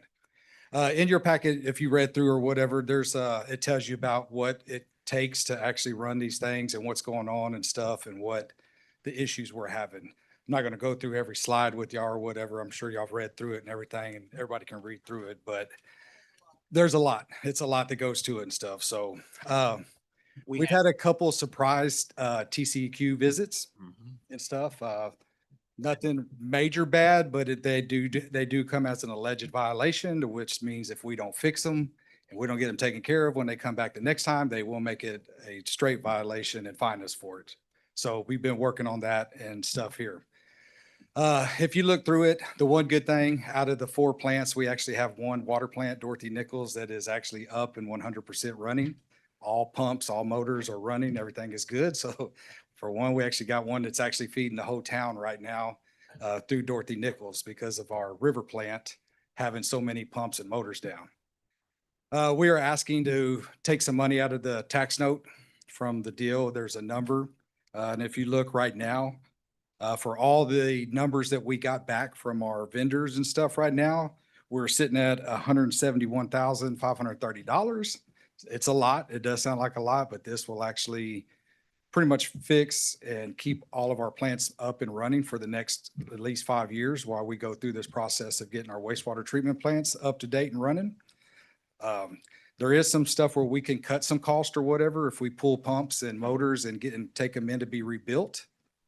But that will take more time, more effort to get it done. And like some of them, like right now at the Willows, we've only got one blower going right now as we can. And we're supposed to have at least 2 going at all times and switching out vice versa. So again, lead times that come through a lot or whatever, efficiency comes through a lot. So if you look in your packet too, you'll see down there that there's a couple of things that we're waiting on prices for. I've talked to all of our vendors. They're on the move to try to get us prices. I just don't know the prices. So it's hard for me to actually give y'all the numbers on that. So, you know, I know we're waiting on a price for a blower. Them things ain't cheap. They're, you know, $40,000 to $50,000. So we're asking, you know, if we want to go ahead and get these things redone and built so that we can get them up and running, take some of the money out of the tax note to help our infrastructure and keep it moving. Are you talking like maybe 250,000? We're talking about that you're gonna need. I'm guessing we're looking about close to $250,000 to get everything up and running. There's some things like we have to get some professional people to come out and help us cut a concrete slab because it's about 14 inches thick. And we gotta find the leak. We don't even know what's leaking. We just know it's leaking somewhere and we don't know where or when, but we got to get the slab cut, find the leak, fix it, and then put the slab back. It's a lot of concrete. Okay, would this be coming out of the $1 million tax note? Is this where we're gonna take this from? I'm asking Cynthia, is this where we need it? That's where I was looking at taking it up. Okay, that's where the $1 million. That would work for me. I'm good with that because that's what that's for, is for infrastructure and waste. Correct. So that's, yeah. And I know we don't want to spend money in gasoline, but until we get everything done, we have to have gasoline. That is very. And within TCEQ's guidelines. Yes. They are on us about that. Yes, and I've actually got Paul and Otis here with me if we have any questions over, because they're the main experts. Paul on and this. Otis, come on, But- introduce yourself. Yes, please do say come hi. up here and say hi. But, All in oats. Okay. All right. Let's not go there. but And Paul and I'm gonna tell y'all before they come up and then introduce themselves or whatever, these are the two guys that keep everything running day in and day out, 365 days a year, 7 days a week. I'm gonna tell the chamber that y'all are gonna be on the porch chatter. Okay? Tell them who you are and what you do. Hello, I'm Paul Espinoza. I am the foreman for the water and wastewater side and try to keep a 76-year-old plant up to TCEQ standards at the moment. Should have led with that. 76 years old. That's an old plant. That's young. Yeah. Yeah, are we gonna do the clarify? Are you gonna have to do anything with the clarifier at Gasly? Otis, introduce yourself. My name's Otis Pfeiffer. I've been y'all's water operator for 13 years, wastewater operator for 13 years. I hold two Class C water and wastewater licenses. So, yeah, I've been here a little bit. And it's important to understand that they have to have licenses to run these operations. Yeah. It's something that they study for. They have to pass the test. They have to stay current. Our TCEQ will come down on us. So I thank you both for staying current and keeping us current here. So thank you. And thank you, Edward. They take multiple classes in the day in and day out to have to keep up with their license and stuff, keep up with their hours, everything going and stuff. So, and yes, to answer your question, yes, the clarifier is on there. We're talking about getting somebody to come pull the motor and everything and stuff to make sure that it's working and doing what it needs. He's on Otis has been on the phone with our vendor and stuff. So it's in that, don't know the price yet of it all or whatever, but it's. But you believe that the 250 will be sufficient? I would probably 99% yes, guarantee 250,000 should cover us for right now. If it doesn't, I will definitely be back showing y'all better numbers or whatever, but this will get us up and running for all 4 plants. Okay. Can you explain how much the fines would potentially be in the ramifications? Oh, wow. This is- We don't have enough money. in the Trying to help you taxes. sell this. Yeah, TCEQ actually determines the fine, and it depends on what action you're having. Like right now, we had one about the barbed wire on the fence or whatever was torn down. We needed to refix it and put signs up. I don't think that would be as big as a fine as if we don't go in and fix the leak that we have at Willows and they come back and catch us doing that. Yeah. That would be a way bigger fine than just, a barbed wire fence or whatever that being replaced. When I worked at American, there were 3 times that we got caught dumping in the creek, and it was $10,000 a day. And we actually, we did not have that same incident, but we had an incident about a couple months ago that there was some air bubbles and stuff that came out or whatever, and people thought they were being dumped into the river or whatever and stuff, but it wasn't. It was just some over oxidated oxygen coming through. But I mean, the next day when people reported it, TCEQ was at our door waiting on us or whatever. So, but we got it cleared. We still had some alleged violations besides that we have to get fixed. So they're like, here it is, go fix it. We'll be back. And if it's not fixed, we'll talk about it then. Be back. They will be back. I have to say, I was kind of teasing with Tyrone about this. That's your full request, which is a lot, but I appreciate the research and all the information. Yes, thank you. I'll make a motion to. Give him a motion. Do we? And thank you for your hard work, by the way. Thank you. Thank you. Sandy. Thank these guys. We gotta wait for Sandy? Yeah, Sandy's got someone. All right. We'll let Sandy talk.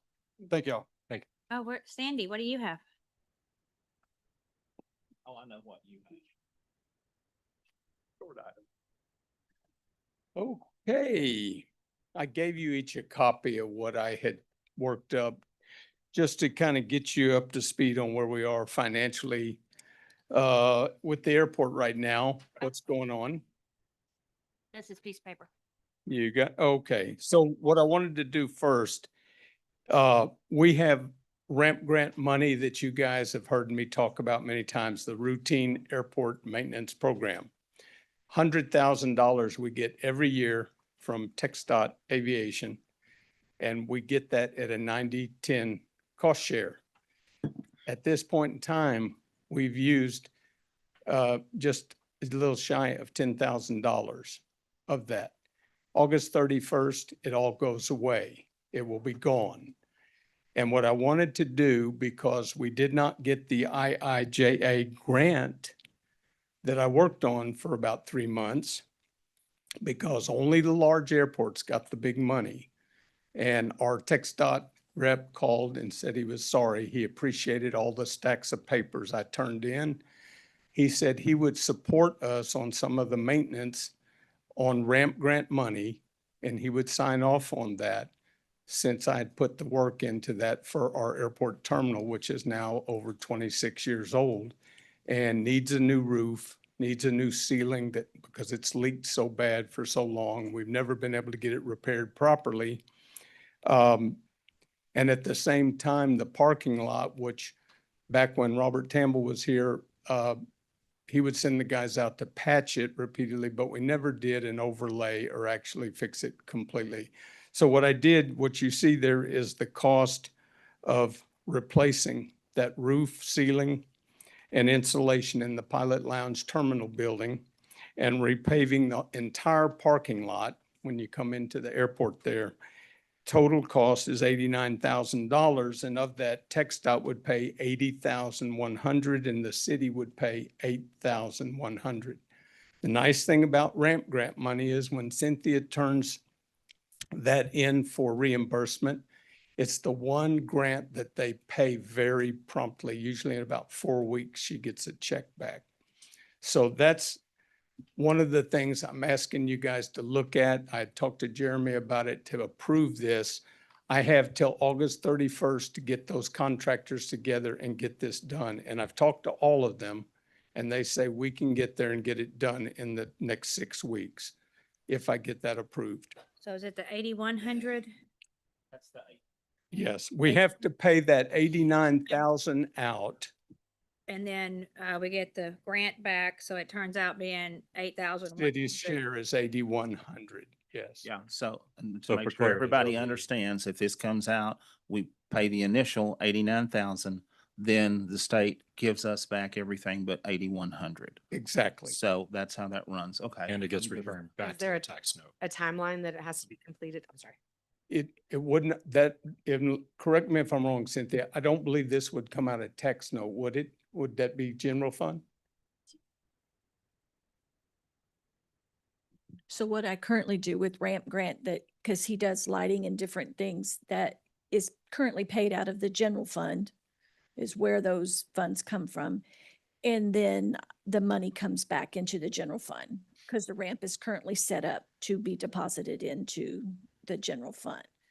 Now, So- the match, you can determine whether you want it to come out of general fund or whether you want it to come from the tax note. Okay. Because it is the city's money. I mean, I'm going to have to write a check. Yes, typically I write those checks out of the general fund. Moving forward, as we go forward, since we have the airport expenses separate and we have money there, those Yes. matches need to be coming out of the airport Yes, funds until they run out, then the city And will that have. is one of those things that I've got to work on, is getting, now that I've got the checking account, we have to contact them and update all the direct deposits and all that kind of stuff, but going forward, but currently it's in the general fund. I mean, you'll get the 90% back. Okay. It's just you have to determine where you want the city match to come from, whether you want it, if you want to do it, if you want it out of the general fund, or if you're willing to let it be paid out of the tax note. Is Okay. there a preference? Because there was, I believe, when Robert did it, if you look, I believe, let me make sure. Robert had initially set aside in the 25 tax note money to ramp grant match out of the 25 tax note. How much Now, was that's not been approved by council. It was just one of the things that was initially allocated way back when we did budget last year. How So much was allocated? there was $10,000 was set aside. Okay. And that is still sitting there in that tax note. I mean, y'all can determine if That you could want to come- use That it. could do that. But we'll have to take the 89,000 out. I don't see any, well, I think we need to do this. Sandy, is there more on this list that you're requesting today? Do you have other requests on this, or you're just looking for the 8,100? Just that. The other I want to talk to you about is the tax note budget items, which would not be, And I think That's This for the is the next tax note fiscal year. discussion. right, That's for the next fiscal year. right. I had a question on the grant. Please do. yeah, I was Was- gonna say, you had asked about when this has to be ramp grant funding.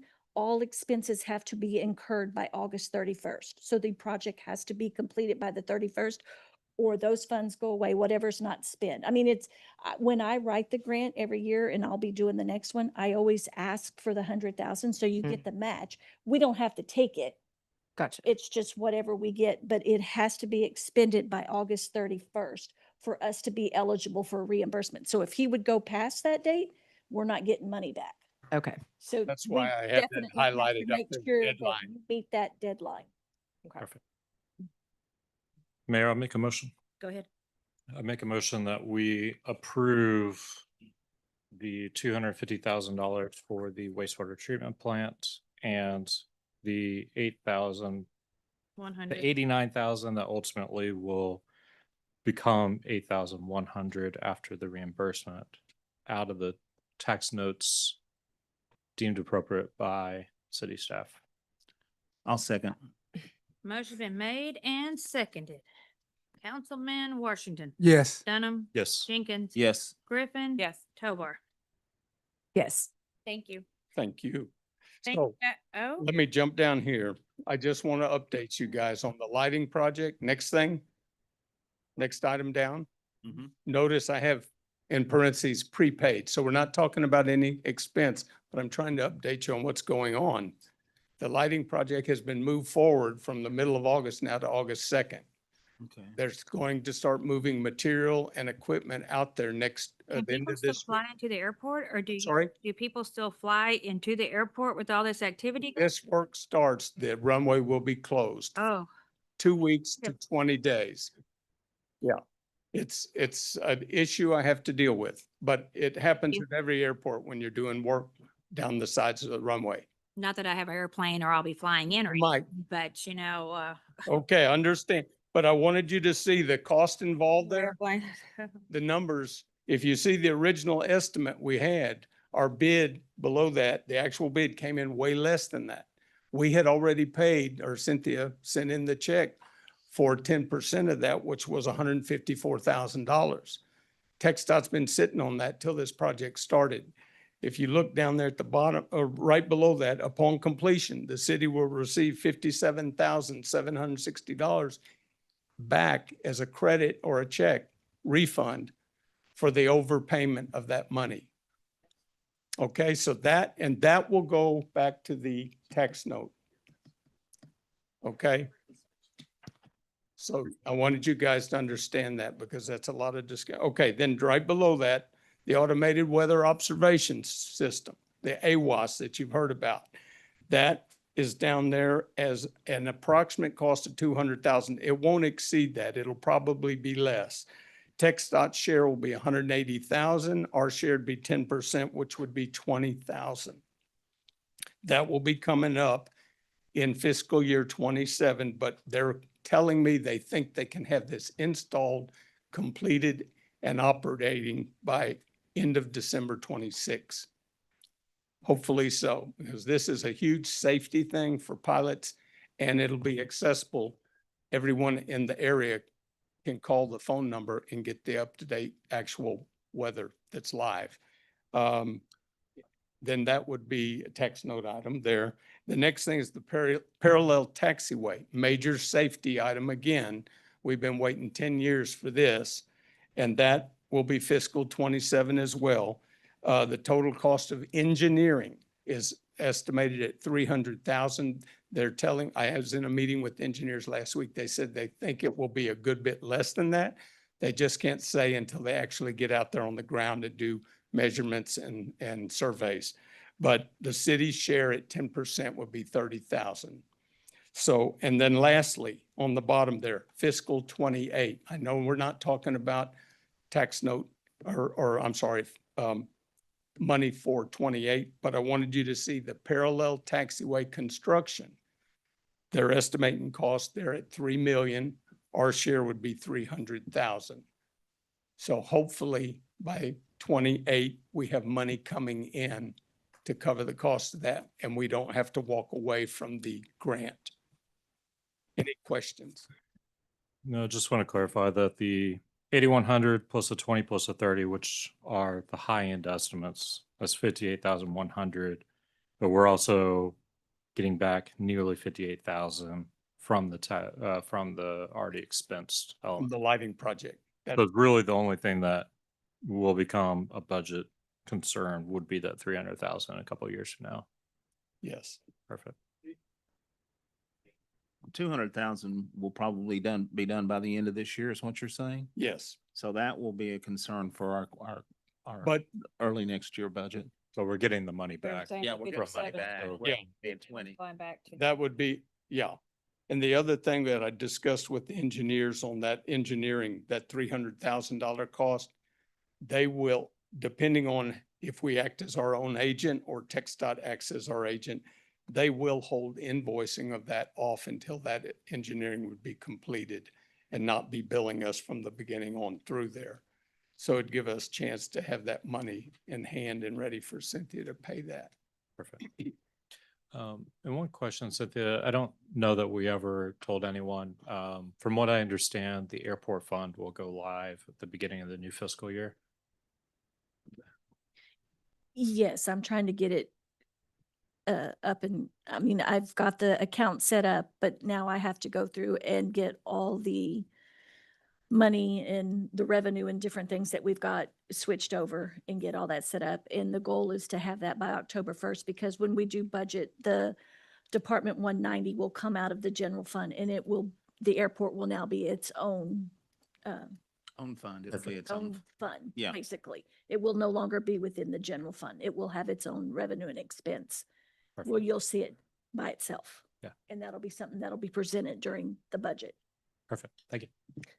Just real quick, so, and I know we voted, but this ramp grant, so this needs to be completed in like 45 days?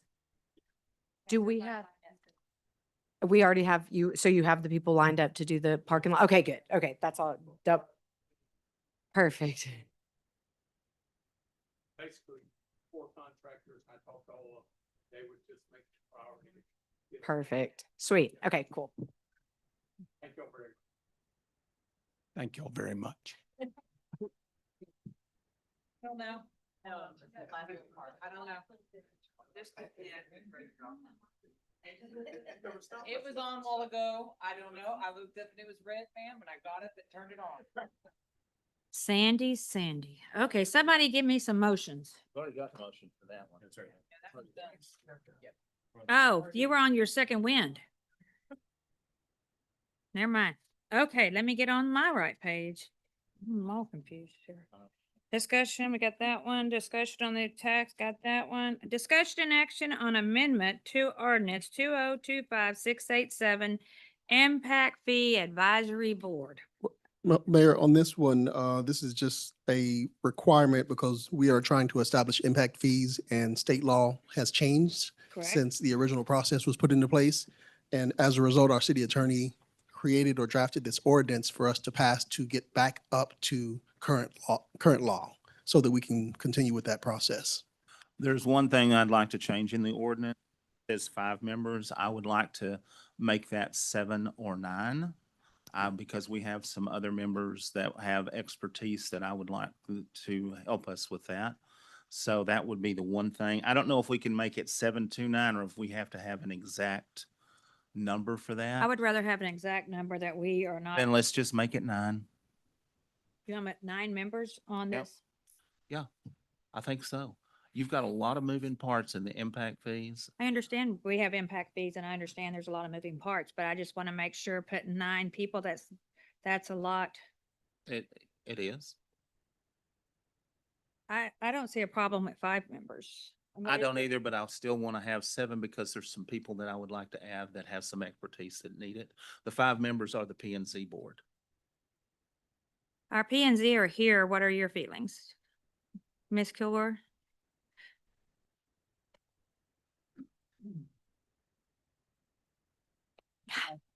Lee Kilgore, Chairperson for Planning and Zoning. I am under the impression that not all Planning and Zoning Commissioners have filled out an application to be on the Impact Fee Commission at this time. I don't even Actually- know if we have enough applications right now. I think the big deal is to get the ordinance passed. Well, I actually have received 5. Have you? Sandy, Lee, Slaughter, Wells, and Carolyn, obviously. Mhm. So I do have 5. Can you say those names again, please? Oh, Sandy, Lee, Slaughter, Wells, and yourself. Okay. I also understand that Sandy becoming an employee of the city effective fiscal year 27 will not be eligible to be on Impact Fee Commission. That is That is correct. correct. And at that point, they would have to appoint a Appoint replacement. another person for Sandy's place. So what is your feeling for 579 members? Do you feel 5 members is sufficient? And we refill Sandy's if we go that route, or what are your? I think 5 members is sufficient. You've got an even number. I think 7 would be sufficient. I think 9 is too many. I would like to have 7, because when we did the original, it was the P and Z, and we were gonna do one more, which would have made Sandy, and I think that would have put you at like 7 anyway. That was when we did the That's going to put us original. at 6, but it. Yeah. And I've expressed this before in the meeting that we had with impact fees that, the Senate Bill 8833 needs or require 8331.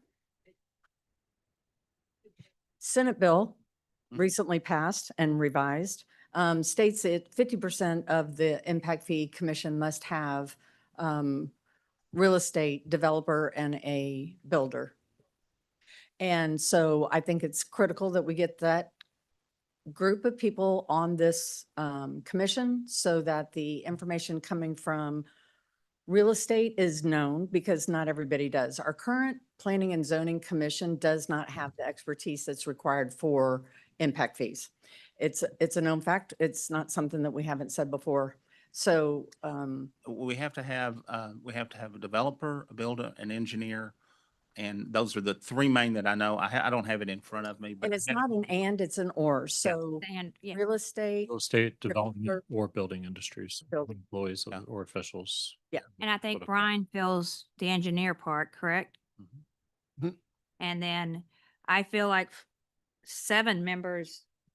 I think 7's. Okay. I think good. 7, I'm specifically fine. because there is a requirement Requirement of- of the ETJ. Yeah. Yes, And that I was just think gonna, I you need one person. I think it's 7 is. Yes, and you had researched that. So what are your feelings about 7? 7's fine. Okay, I'm fine with 7. Perfect. And then we'll fill the, Yeah, Okay. we can put 5 on, we can either appoint 5 now or wait until we get. so the- when you make the Same. motion, will you please add that we'll be changing it to 7 members? Yeah. Okay, Yeah. You need a motion? let's roll. Okay, I make a motion on an amendment to ordinance 2025-687 Impact Fee Advisory Board that we adopted, and that we amend the 5-member appointed by the city council to 7 members appointed by the city council. Section, please. Read section 1.04 Oh, I didn't see that. right here. That section, please say section that we're amending. Okay. All right, I will redo this. I make a motion that we make an amendment, action on amendment to ordinance 2025-687 Impact Fee Advisory Board, and amend section 1.04.161 for the created membership from 5 members to 7 members. I'll second that motion. Motion been made in second.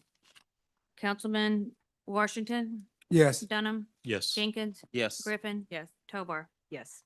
And thank you for your insight to arrive at this situation, because legislation changed. Oh, yeah. John, did you want to fill out an application? John? Yes, I'd be happy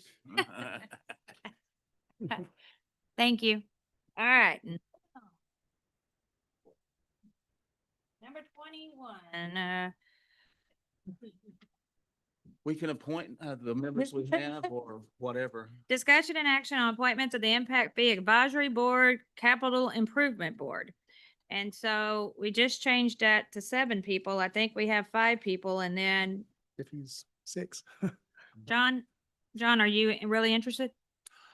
Okay, John, he owns Central School. He has a lot of knowledge.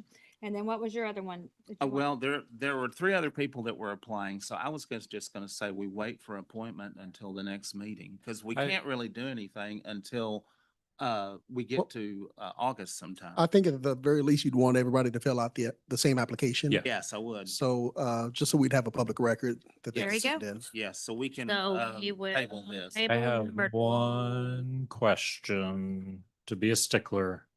Mm-hmm. Sandy, do you live in the city limits of Smithville?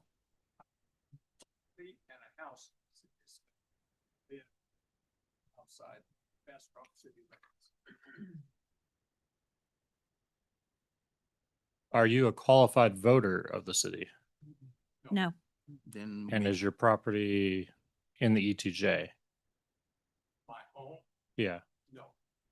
So I don't think he qualifies. Cannot at be all. on it. He I can't just be on it. realized that because I saw the Bastrop address on here. Nothing against you. I mean, you were about to not be able to be on it anyway, Please so. sound it preloaded. Wow. You got put on something and taken off in the same swipe. Okay, they were all appointed once. and- All right, so we are tabling number 21, no action taken. And then a city manager will follow up on getting the applications and getting us all informed of how we're going to fill the impact fee advisory board.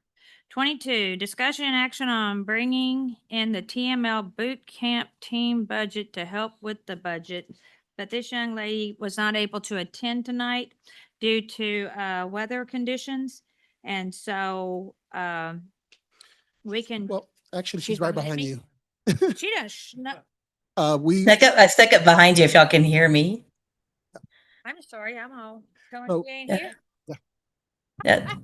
Hi, Marty. Hi, Marty. Hi, good to see y'all. I got in the car and started heading y'all's way and the rain hit. I live in New Braunfels. We're under flash flood and y'all were so kind to set me up. I would much rather be with y'all, but again, at least I got to talk to y'all virtually. So most of y'all are familiar with City Financial Boot Camp. I got to spend some time with y'all last year here with y'all at Smithville talking about what we have to offer. We've done a lot over the past year, guys. We've served almost 40 cities. We've served cities from the population of 150 all the way up to the city of Dallas. The City Financial Boot Camp is a fee for service. We've made a lot of impact over the state of Texas. I'm really proud.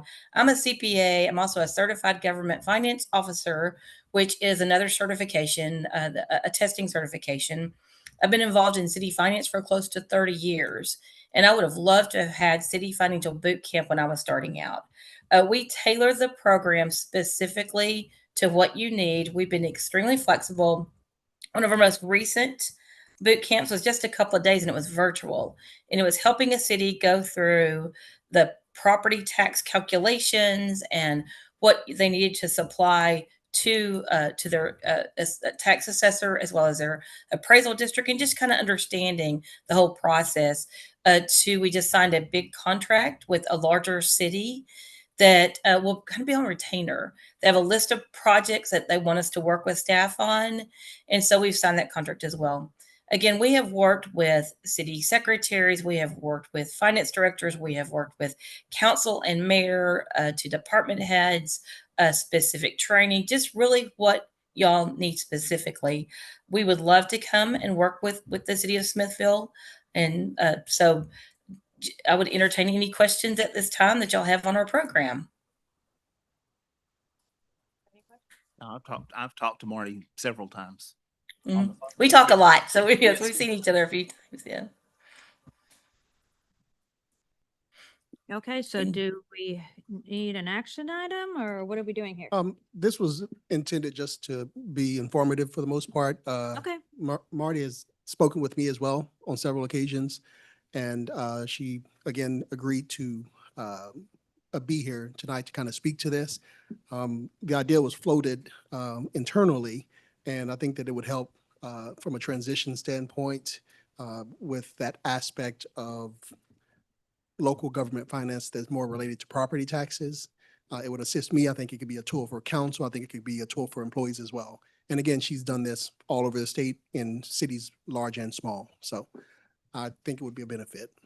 And Marty, I have and- one question. Cost for what it would take to do something like this? I can address that.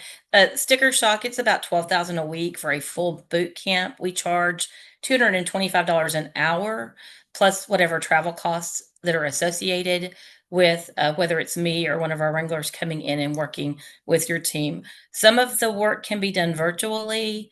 If you look at what consultants are charging to do this kind of work, I mean, it's a lot more. You know, $250, $300 an hour is the normal rate, ongoing rate. We're TML, you know, we're the Texas Municipal League. We're here to help out our cities. A lot of y'all are so involved with TML. We greatly appreciate y'all for being involved. We're just here to help. And so we do have to charge a fee, because I can't talk any other cities into paying for me to go help out an additional city. So it's $225 an hour. So I now have a question for Cynthia. Okay, so if they were to come, what would be the week time where you would want to have them to help or do anything with it if you need to help? What time? Because they don't have to come if you already know what you've got going on. But if you need something, that's why I'm asking you now. I think she's well versed. Do you need some help, Cynthia? Well, I mean, if you're on the property tax, I mean, I send information over to the county, and Ellen Owens is actually the one that actually calculates the information. She's already sent me a list of the information that I need, how much is our debt and all of that. Okay, so you I have, mean, you're good. I've done that part. Now he might, I mean, I know what to send to the county because they're the ones that are per the agreement that we signed a few years ago. The Bastrop, I used to have to calculate the property tax rate. I've calculated it, 20-page document, takes forever to do. Correct. But I have done it, but the county is actually now responsible for actually doing that calculation. I just have to give them debt numbers and answer one or two questions, and they basically do the rest. What's up on us is then to make the determination of what rate you want to propose. And if I can add to that, since Senate Bill 2 was passed, and also recently some additional, we are recommending that the cities still continue to calculate their property tax rates. We are finding we're going to say there have been some errors with different calculations throughout the state that have really caused some issues. You know your property taxes, you know your base a lot more individual, you know your city. So we recommend that you continue to calculate it yourself and compare it to what your Yes, tax office is calculating. I do that, and I work with Good, them. good. If we have an issue, I call them and they work with me and they tell me why they chose one number. I do my own calculation and then we work together if there's a question typically. I guess Well- I'm not ready to bring them in yet unless we So actually. why have don't you like share with us the questions you've asked Marty? questions I've asked Marty. I asked her if we needed her to come and do it. She's just answered that. She has said, You said- if it comes up, that's what it was. Would she do that? And the thing, and do And we you need spoke to that? Cynthia? I have spoke to Cynthia and she has said, maybe not, I don't need it. Oh, okay. So I that's was- where I'm at with that. Okay, perfect. I was just, I appreciate your time and I'm, I don't want to say we're not going to bring them in because we still have times at the end of this between the 30th meeting and the August meeting when we may have to say, okay, we need help, but right now we don't. well, we appreciate you, Marty. We wish you could have made the beautiful drive to Smithville. I do too. I was looking forward to finding me one of your nice restaurants there in Smithville and get me some really good food out of the town. So anyway, well, let me know. Y'all know how to get a hold of me. Just let me know when you need us to come help you out. Cynthia, if you need her, you give her a shout and we'll pay the bill. Jeremy? All right, perfect. I got lots of good ideas, Cynthia. So give me a buzz. All right, guys. Anything else y'all need from me before I sign off? Thank you for your time. All right. Thank you. Stay Take dry. care, guys. All right, bye. I think we are no action taken. All righty. So next item, where are we? Discussion and action on a resolution amending the master fee schedule. This is simply just an update of the master fee schedule. Anytime we make a change, we discovered ultimately that we were, for whatever reason, not charging the correct amount for an extra 96-gallon commercial cart for small commercial. And by passing that fee on to those customers, that's essentially us making that correction. Because ultimately, we would have been paying it, you know, and it's not even a required card, it is an extra card. So we thought that was fair to pass that along if a small company does want that, or a small commercial does want that. Mayor, I'll make a motion. Go ahead, please. Make a motion that we approve the master fee schedule as presented. Second, somebody? Second that motion. There we go. Motion and a second.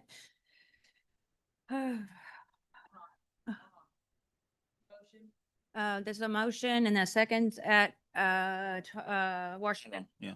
And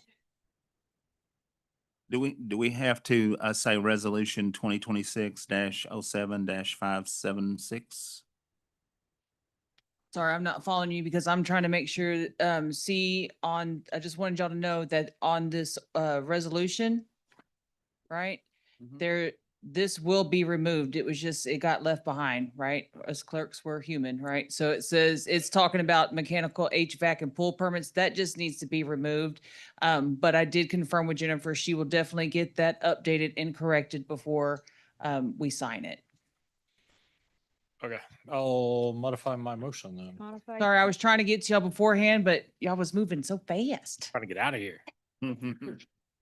Mayor, I'll make a motion that we adopt the resolution as presented with one change, that we remove section 1 referencing mechanical and pool permits.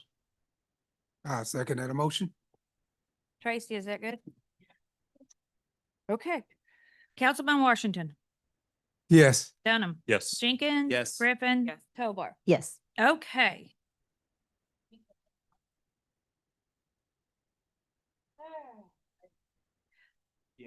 I do have someone signed up for number 24. Mr. Ken Perry.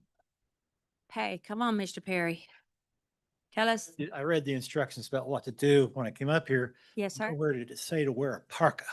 You did what? Nowhere did it say to wear a parka. It's cold in here. Yes, yes. And I apologize. I only have one set of pictures, so I'm going to give them to this gentleman. But if you look at the pictures, you'll know why, because my printer was running out of ink. My name's Ken Perry. I live on Burleson Street. What prompted this was I was driving through our fair town and went through a stop sign that I couldn't see because it was hidden behind the foliage. And I ran into the intersection. Luckily, nobody was coming, but that's what happened.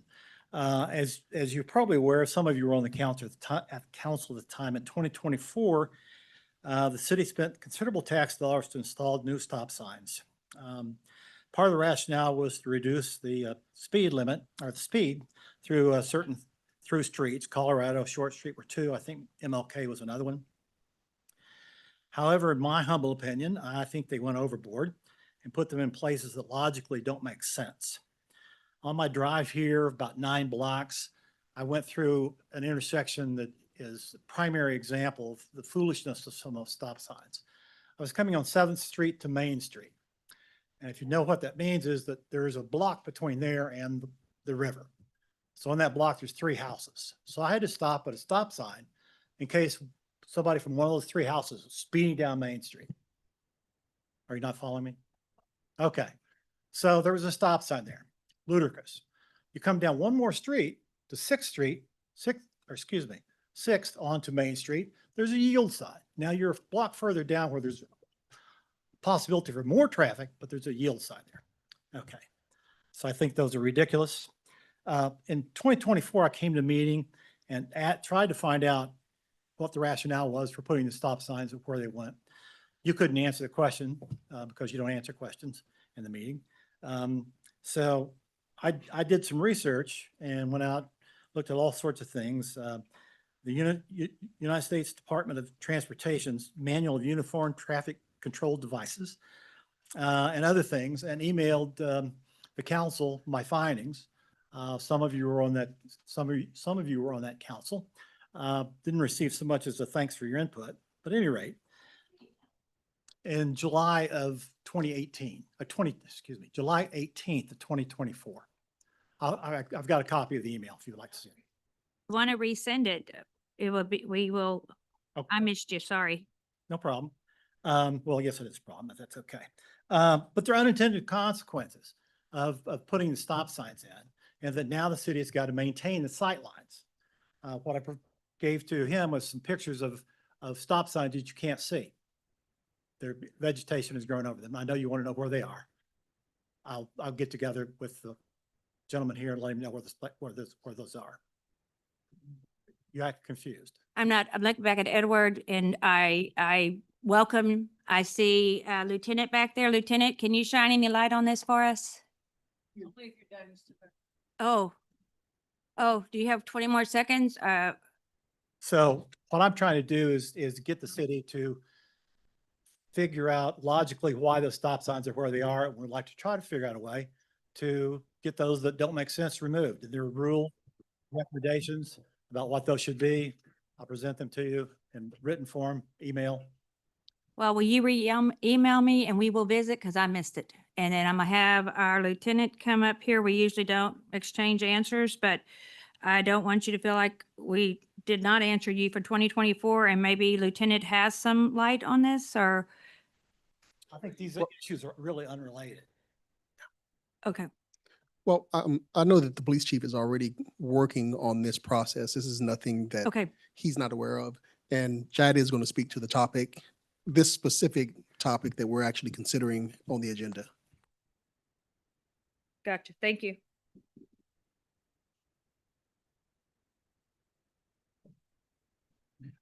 And I guess just a question on that. The previous council directed the police chief to be able to make determinations of stop sign placement for traffic calming, correct? That was my understanding. That's how he explained it to me. They went out and did the thing. At the time, at the short street, there was, they made a one-way street. There was a whole lot of traffic redirection that happened. There were also some deaf kids, children that lived right at one place. So they put stop signs up to stop people at specific intersections to give them a minute to do it. Things like that. But yeah, there were many things. Right. We had open intersections that had no stop signs, so we were trying to cover those intersections. And it was basically laid out in a grid pattern, except for the main roads like Short Street and MLK. There were some other decision factors there, but the rest of it was like 2 blocks. So that any one direction going through town, you wouldn't just have a straight shot and be driving 50 miles an hour in residential neighborhoods. So. Okay. If Chief Repka's working on it, then what do we need to do? Well, this is Well, you about need- something very different. Yeah. This is about a speed limit. Oh, it's Yeah, on Webb's? You Is just it need to Webb vote Street? on approving the ordinance, is my understanding. Is it Webb Street? But There's several. Valley View, there is, Highway 27, State Highway, 230. There are many of these. Is the red taken out of this? Is that why you have red? The red is in Blue bonnet addition. circle? Yeah. Is that Red is addition. Yeah. addition? That's removed. The explanation's right here under 1. Okay. Can we get this presented to us so we can vote on it? I'm sorry? Can we have this presented so we can vote on it? It's essentially what it says is that there was a request for a speed reduction on Webb Street. And the requirement is that the police chief generally do a traffic study, and there's some other requirements that he's very familiar with. And the ordinance just makes it law. So it identifies the street, the mileage, or I'm sorry, the speed limit, and it also identifies the penalty. If you all vote on the ordinance, that's essentially all you're voting on, is that this street now has a speed limit of X, and here is the penalty if you break the law. The law is the ordinance itself, so that's really all that's required. So we're introducing a penalty at this point? Because I don't see one previously on here. Well, don't- it would be in addition, so it obviously must not have been noted on the previous ordinance. Okay. Do we know what the current penalty is that was being levied? I think I would have to, no, not the current penalty. It sounds like there was no penalty prior to, or he's matching it along with speeding limits and the penalties associated with speeding on any other street. I mean, it shouldn't be different anywhere in town. I mean, Okay. So I mean, the $200 is typical speed. Sorry, I haven't got a speed tickets. I think it's standard fare for. Well, I don't speed, Tracy. I don't need a knot. Yeah. I mean, if you're going 10 over within the city, it shouldn't make a difference what street you're on. If you're going 10 over the speed limit, the fee would be essentially the same. Okay. Yeah. Okay. Unless you're in a school zone and you And doing it's- something extra. Yes, a lot of something extra. Mayor, I'll make a motion. I make a motion that we adopt the ordinance, the amendments to the ordinance to reduce the speed on Webb Street from 30 miles per hour to 25 miles per hour, along with introducing the penalty listed 12.04.006. Second. Motion's been made and seconded. Councilman Washington. Yes. Dunham. Yes. Jenkins. Yes. Griffin. Yes. Tovar. Yes. Where did Mr. Perry go? We voted. We're good. Okay, I'm gonna have to get that email. All right, so we're on number 25. Yeah, this is for me. All right, discussion and action on recycling permit 50% discount until December 31st, 2026. Yeah, every year in the July month for the recycling center it's basically there are not many in-town members, but there are the out-of-town members. It goes from $100 to $50 to the end of the year. It entices more people to join. We had quite a few last year that did at the 50% because it's only half the year. All right, girls, y'all got that up front? Make me a motion, somebody. Jimmy, would you be interested in a motion that doesn't require this to be done every single year? Yeah. Okay. If you want to perfect. make it every year, I'm good with it. I'm gonna change this. 'Cause Okay. I don't want to vote this again. Hey, you straighten your. To the end of the, Yeah, to the end of the year, every year on December 31st. Yeah. May I make a motion that we adopt an annual reduction of 50% of the permit beginning July 1st each year and ending December 31st each year? Second. Motion's been made and seconded. Councilman Washington. Yes. Dunham. Yes. Jenkins. Yes. Griffin. Yes. Tovar. Yes. Let's wait a minute for Tracy, are you good? You're still a writing.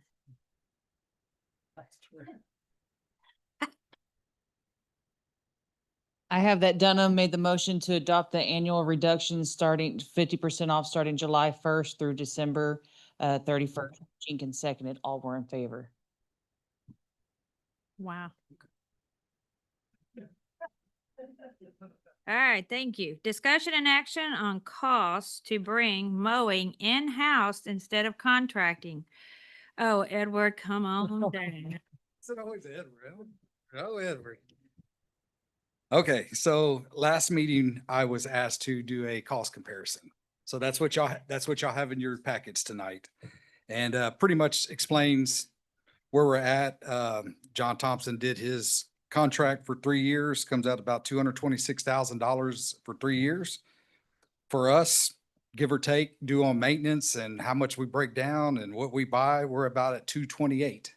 So we're a couple $1,000 over than what he's got. So I mean, he's pretty much close in line with us and stuff and everything. So We all know fuel charges and everything else have fuel gone. charges, and it's all on here. Me and Cynthia sat down and went through, and we kind of went through, about buying a truck, buying a trailer for this, splitting it into 3 years. I did talk to John the other day. He uses a helper, usually through the summer or whatever. Sometimes you'll see him with them, sometimes you don't, give or take. So I actually put in a full-time and a part-time guy if we did one for about 5 months, tried to keep him under 999 hours or whatever, so we didn't have to pay benefits for him or anything. So with that cost comparison, it brought us up to almost 291,000 for 3 years for a guy and a half to do just the ones that John Thompson does. I know we already signed Ben Johnson's contract, so we're kind of in that for the next 3 years or whatever.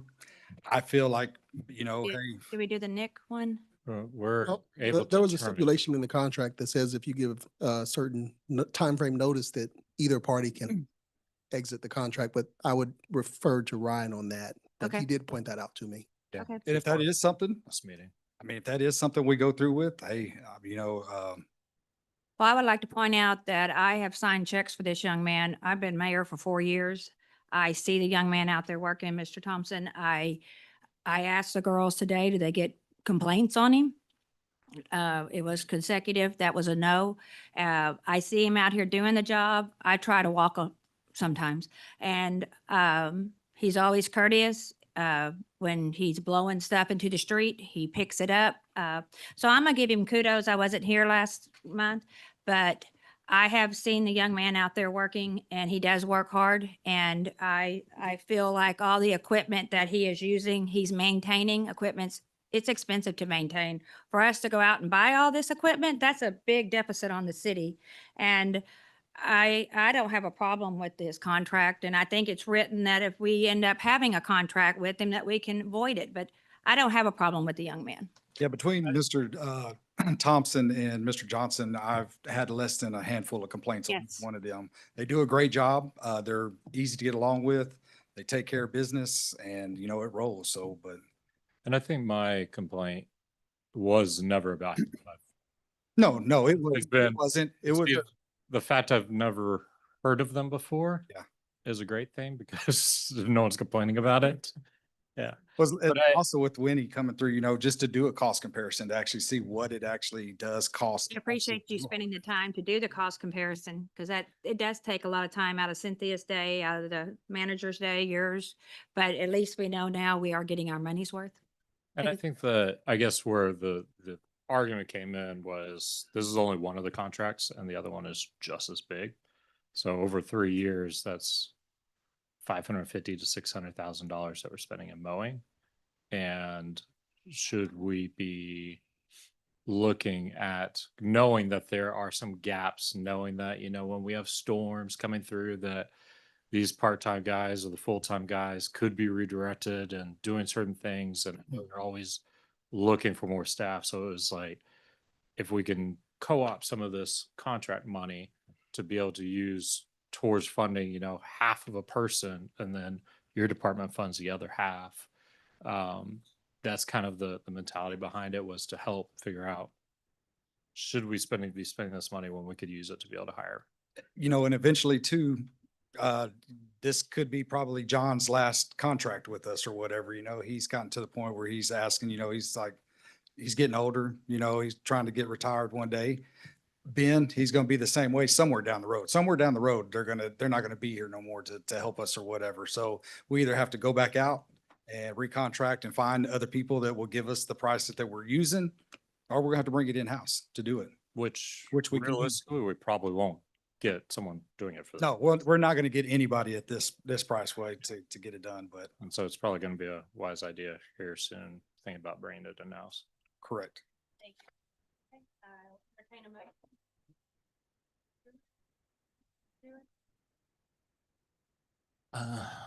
Mayor, I'm going to make a motion to, at this point in time, not bring the mowing in-house instead of contracting, to leave it with our current contractors.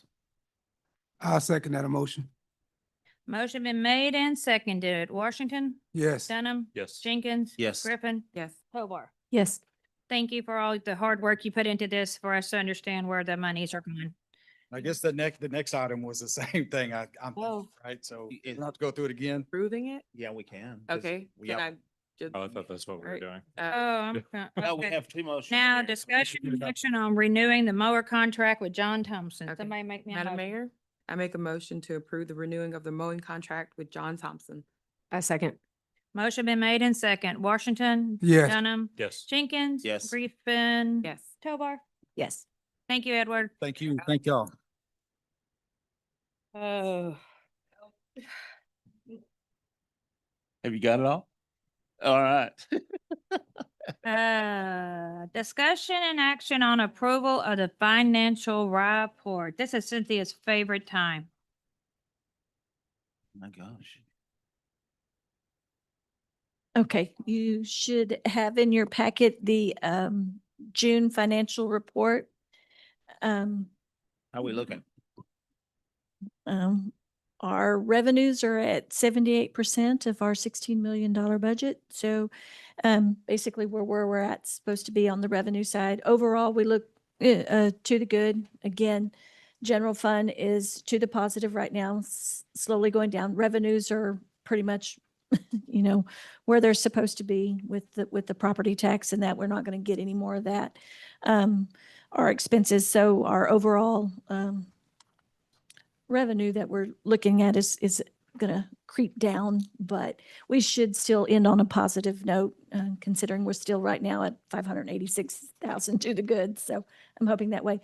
Our utility fund, of course, if you look at it, it is currently negative, but it is moving in the right direction so that within the next 3 months, with the revenue that we'll get from electric and water and all of that, the summer months is when we make that revenue up, that loss up. So I don't see any issues with us making where we're, being on our budget where we need to be. Just, Can I we get an should explanation come of out why pretty the well. INS is so high? The INS. Yeah. So what we did last year, if you look at the INS, you mean the extra? For the revenue side, I'm just trying to, and also the expense side, just the funds, why I- they're so disproportionately high compared to the rest of the funds. On the INS, on the debt service page? Looking at this page. Sorry, I'm making sure I'm in the right. It's Page page two. 2.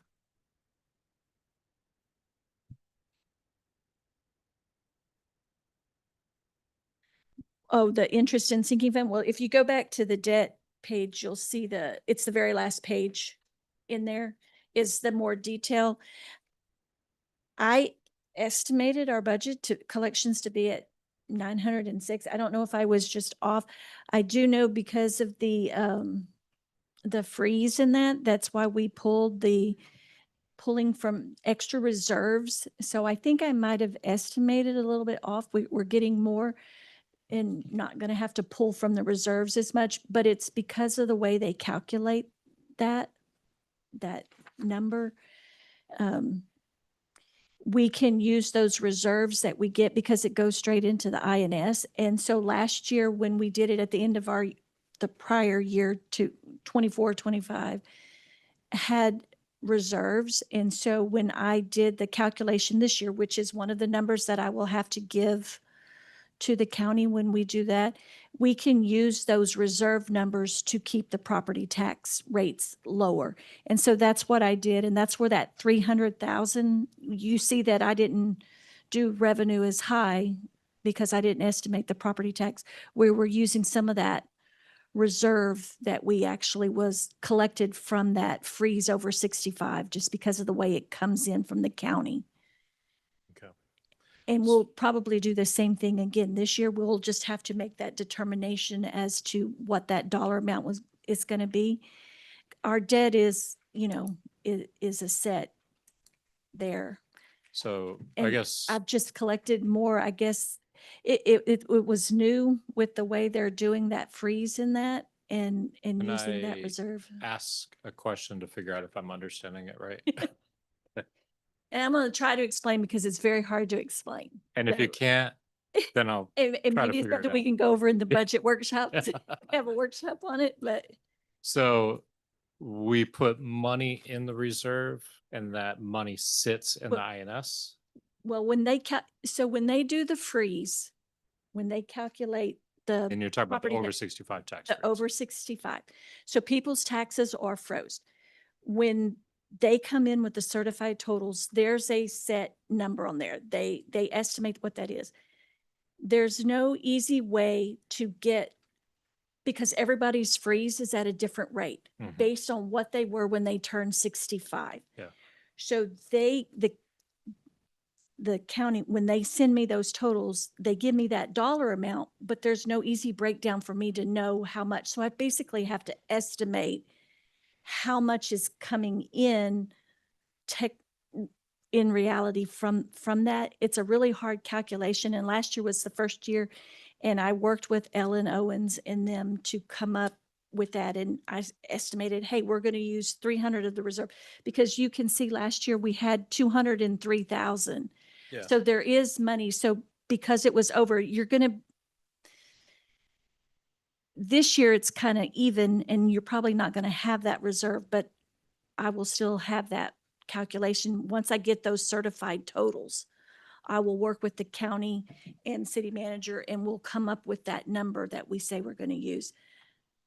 Perfect. I just, like I said, we collected a lot of interest that's, not budgeted, but I was off on my number, so I'm going to have to work a little better this next year to. I mean, it was complicated, so I don't blame you. No, and it is, last year was, like I said, kind of like the first year. The first year we didn't calculate with that, knowing that reserve, but because we know we have that reserve, we can use that to lower the tax rate, Okay. which is what we will do. And then on item 8 or wastewater, or page 8, I'm sorry, the wastewater expense, we're at 130% of budget. Is that just because of maintenance, unexpected maintenance, or? You said page 8, Correct. Wastewater expense. is it 790,000? Yeah, at 126%. Yeah, I think maybe I know we also paid the C of O's is the 6 months. We pay that. I actually paid another one today on that. So that'll go up to 100%, and you still have 2 more months of the year. But I think he had that in, Are we looking? I'm talking about the utility fund recap. Page 8. This same thing. it's the same. Yeah, I was looking at the more detailed. Oh, okay. If you go to page you're talking about the expense, go to page 10, and you'll see it broke down between the personnel, the services, the supplies, and the other. The one that's higher is the other, and that is that tax note payment that we've paid. We will continue to collect the revenue for that for the next 3 months. So, Okay. And so is that it, the biggest chunk of that expense comes in the first 6 months of that year when I make that first payment. So and it's always so higher. you made a payment, for instance, today, but that actually carries into the next fiscal year? Well, Some of no, I that? made a payment today, and then 6 months ago, I made the first payment. So like at the very beginning of the fiscal year. So that number has been really high, your expense. Because I've paid it's So the 2007 C of O's that I pay. We pay it twice a year. I paid it in July, so I would have paid it in January. So in the biggest chunk, they always charge the biggest principal and interest is in the first payment. So I paid a big $300,000 payment. Yes, back from way back, the C of O's. So we're looking at the number that is 96.96%, correct? 96.96 is where that C of O's and also all of our insurance, those are 2 line items that are put in there. They're paid upfront, like the insurance is paid at the very beginning of the year. And am I correct in understanding there's going to be another $300-ish thousand added to And that number? today, I went today and made the other one, and it was 100,000. I made the payment today. I can't remember. Yeah, 100,000. But they're usually because they're paid up front. That's why that's so high, like your interest. And I think there was some extra insurance in there that it seems like it's a little bit higher, but I also have end of the year adjustments that'll bring those back Okay. down. Yeah, if you can but, Just get them more detailed. I just want to understand why okay. that particular line item is so over budget. And then it's even going to be more over budget next year or next month. Okay. I appreciate that. Huh? Mayor, I'll make a motion. Go ahead. Make a motion that we approve the financial report as presented. I second that emotion. Motion been made in second. Washington? Yes. Dunham? Yes. Jenkins? Yes. Griffin? Yes. Tovar? Yes. Now we go to the city council will hold an executive session pursuant to the Open Meetings Act, Government Code, Chapter 551, in accordance with the authority contained in Section 551074 to discuss personnel, city manager's goals. We'll be back. Oh, I keep yawning and I'm not even that tired, but my body's like, girl.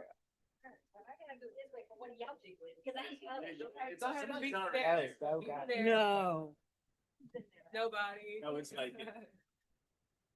That's the Yeah, point. that's killing me. Look at that. I can see it. You can see what's happening over there. Some Right, bishop, girl. but one before.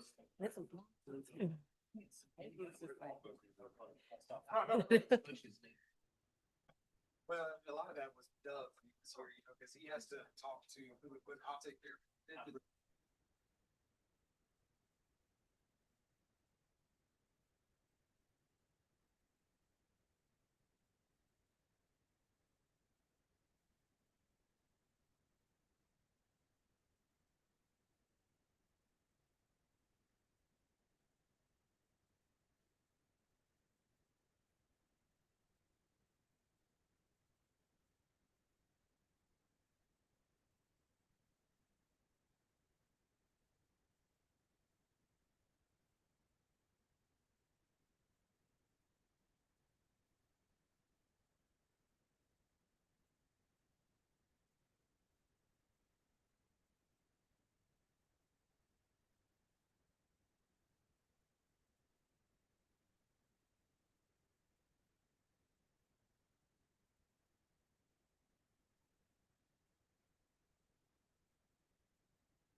Here. You got one? No, I only have one in my hand. Are you ready? Are you ready?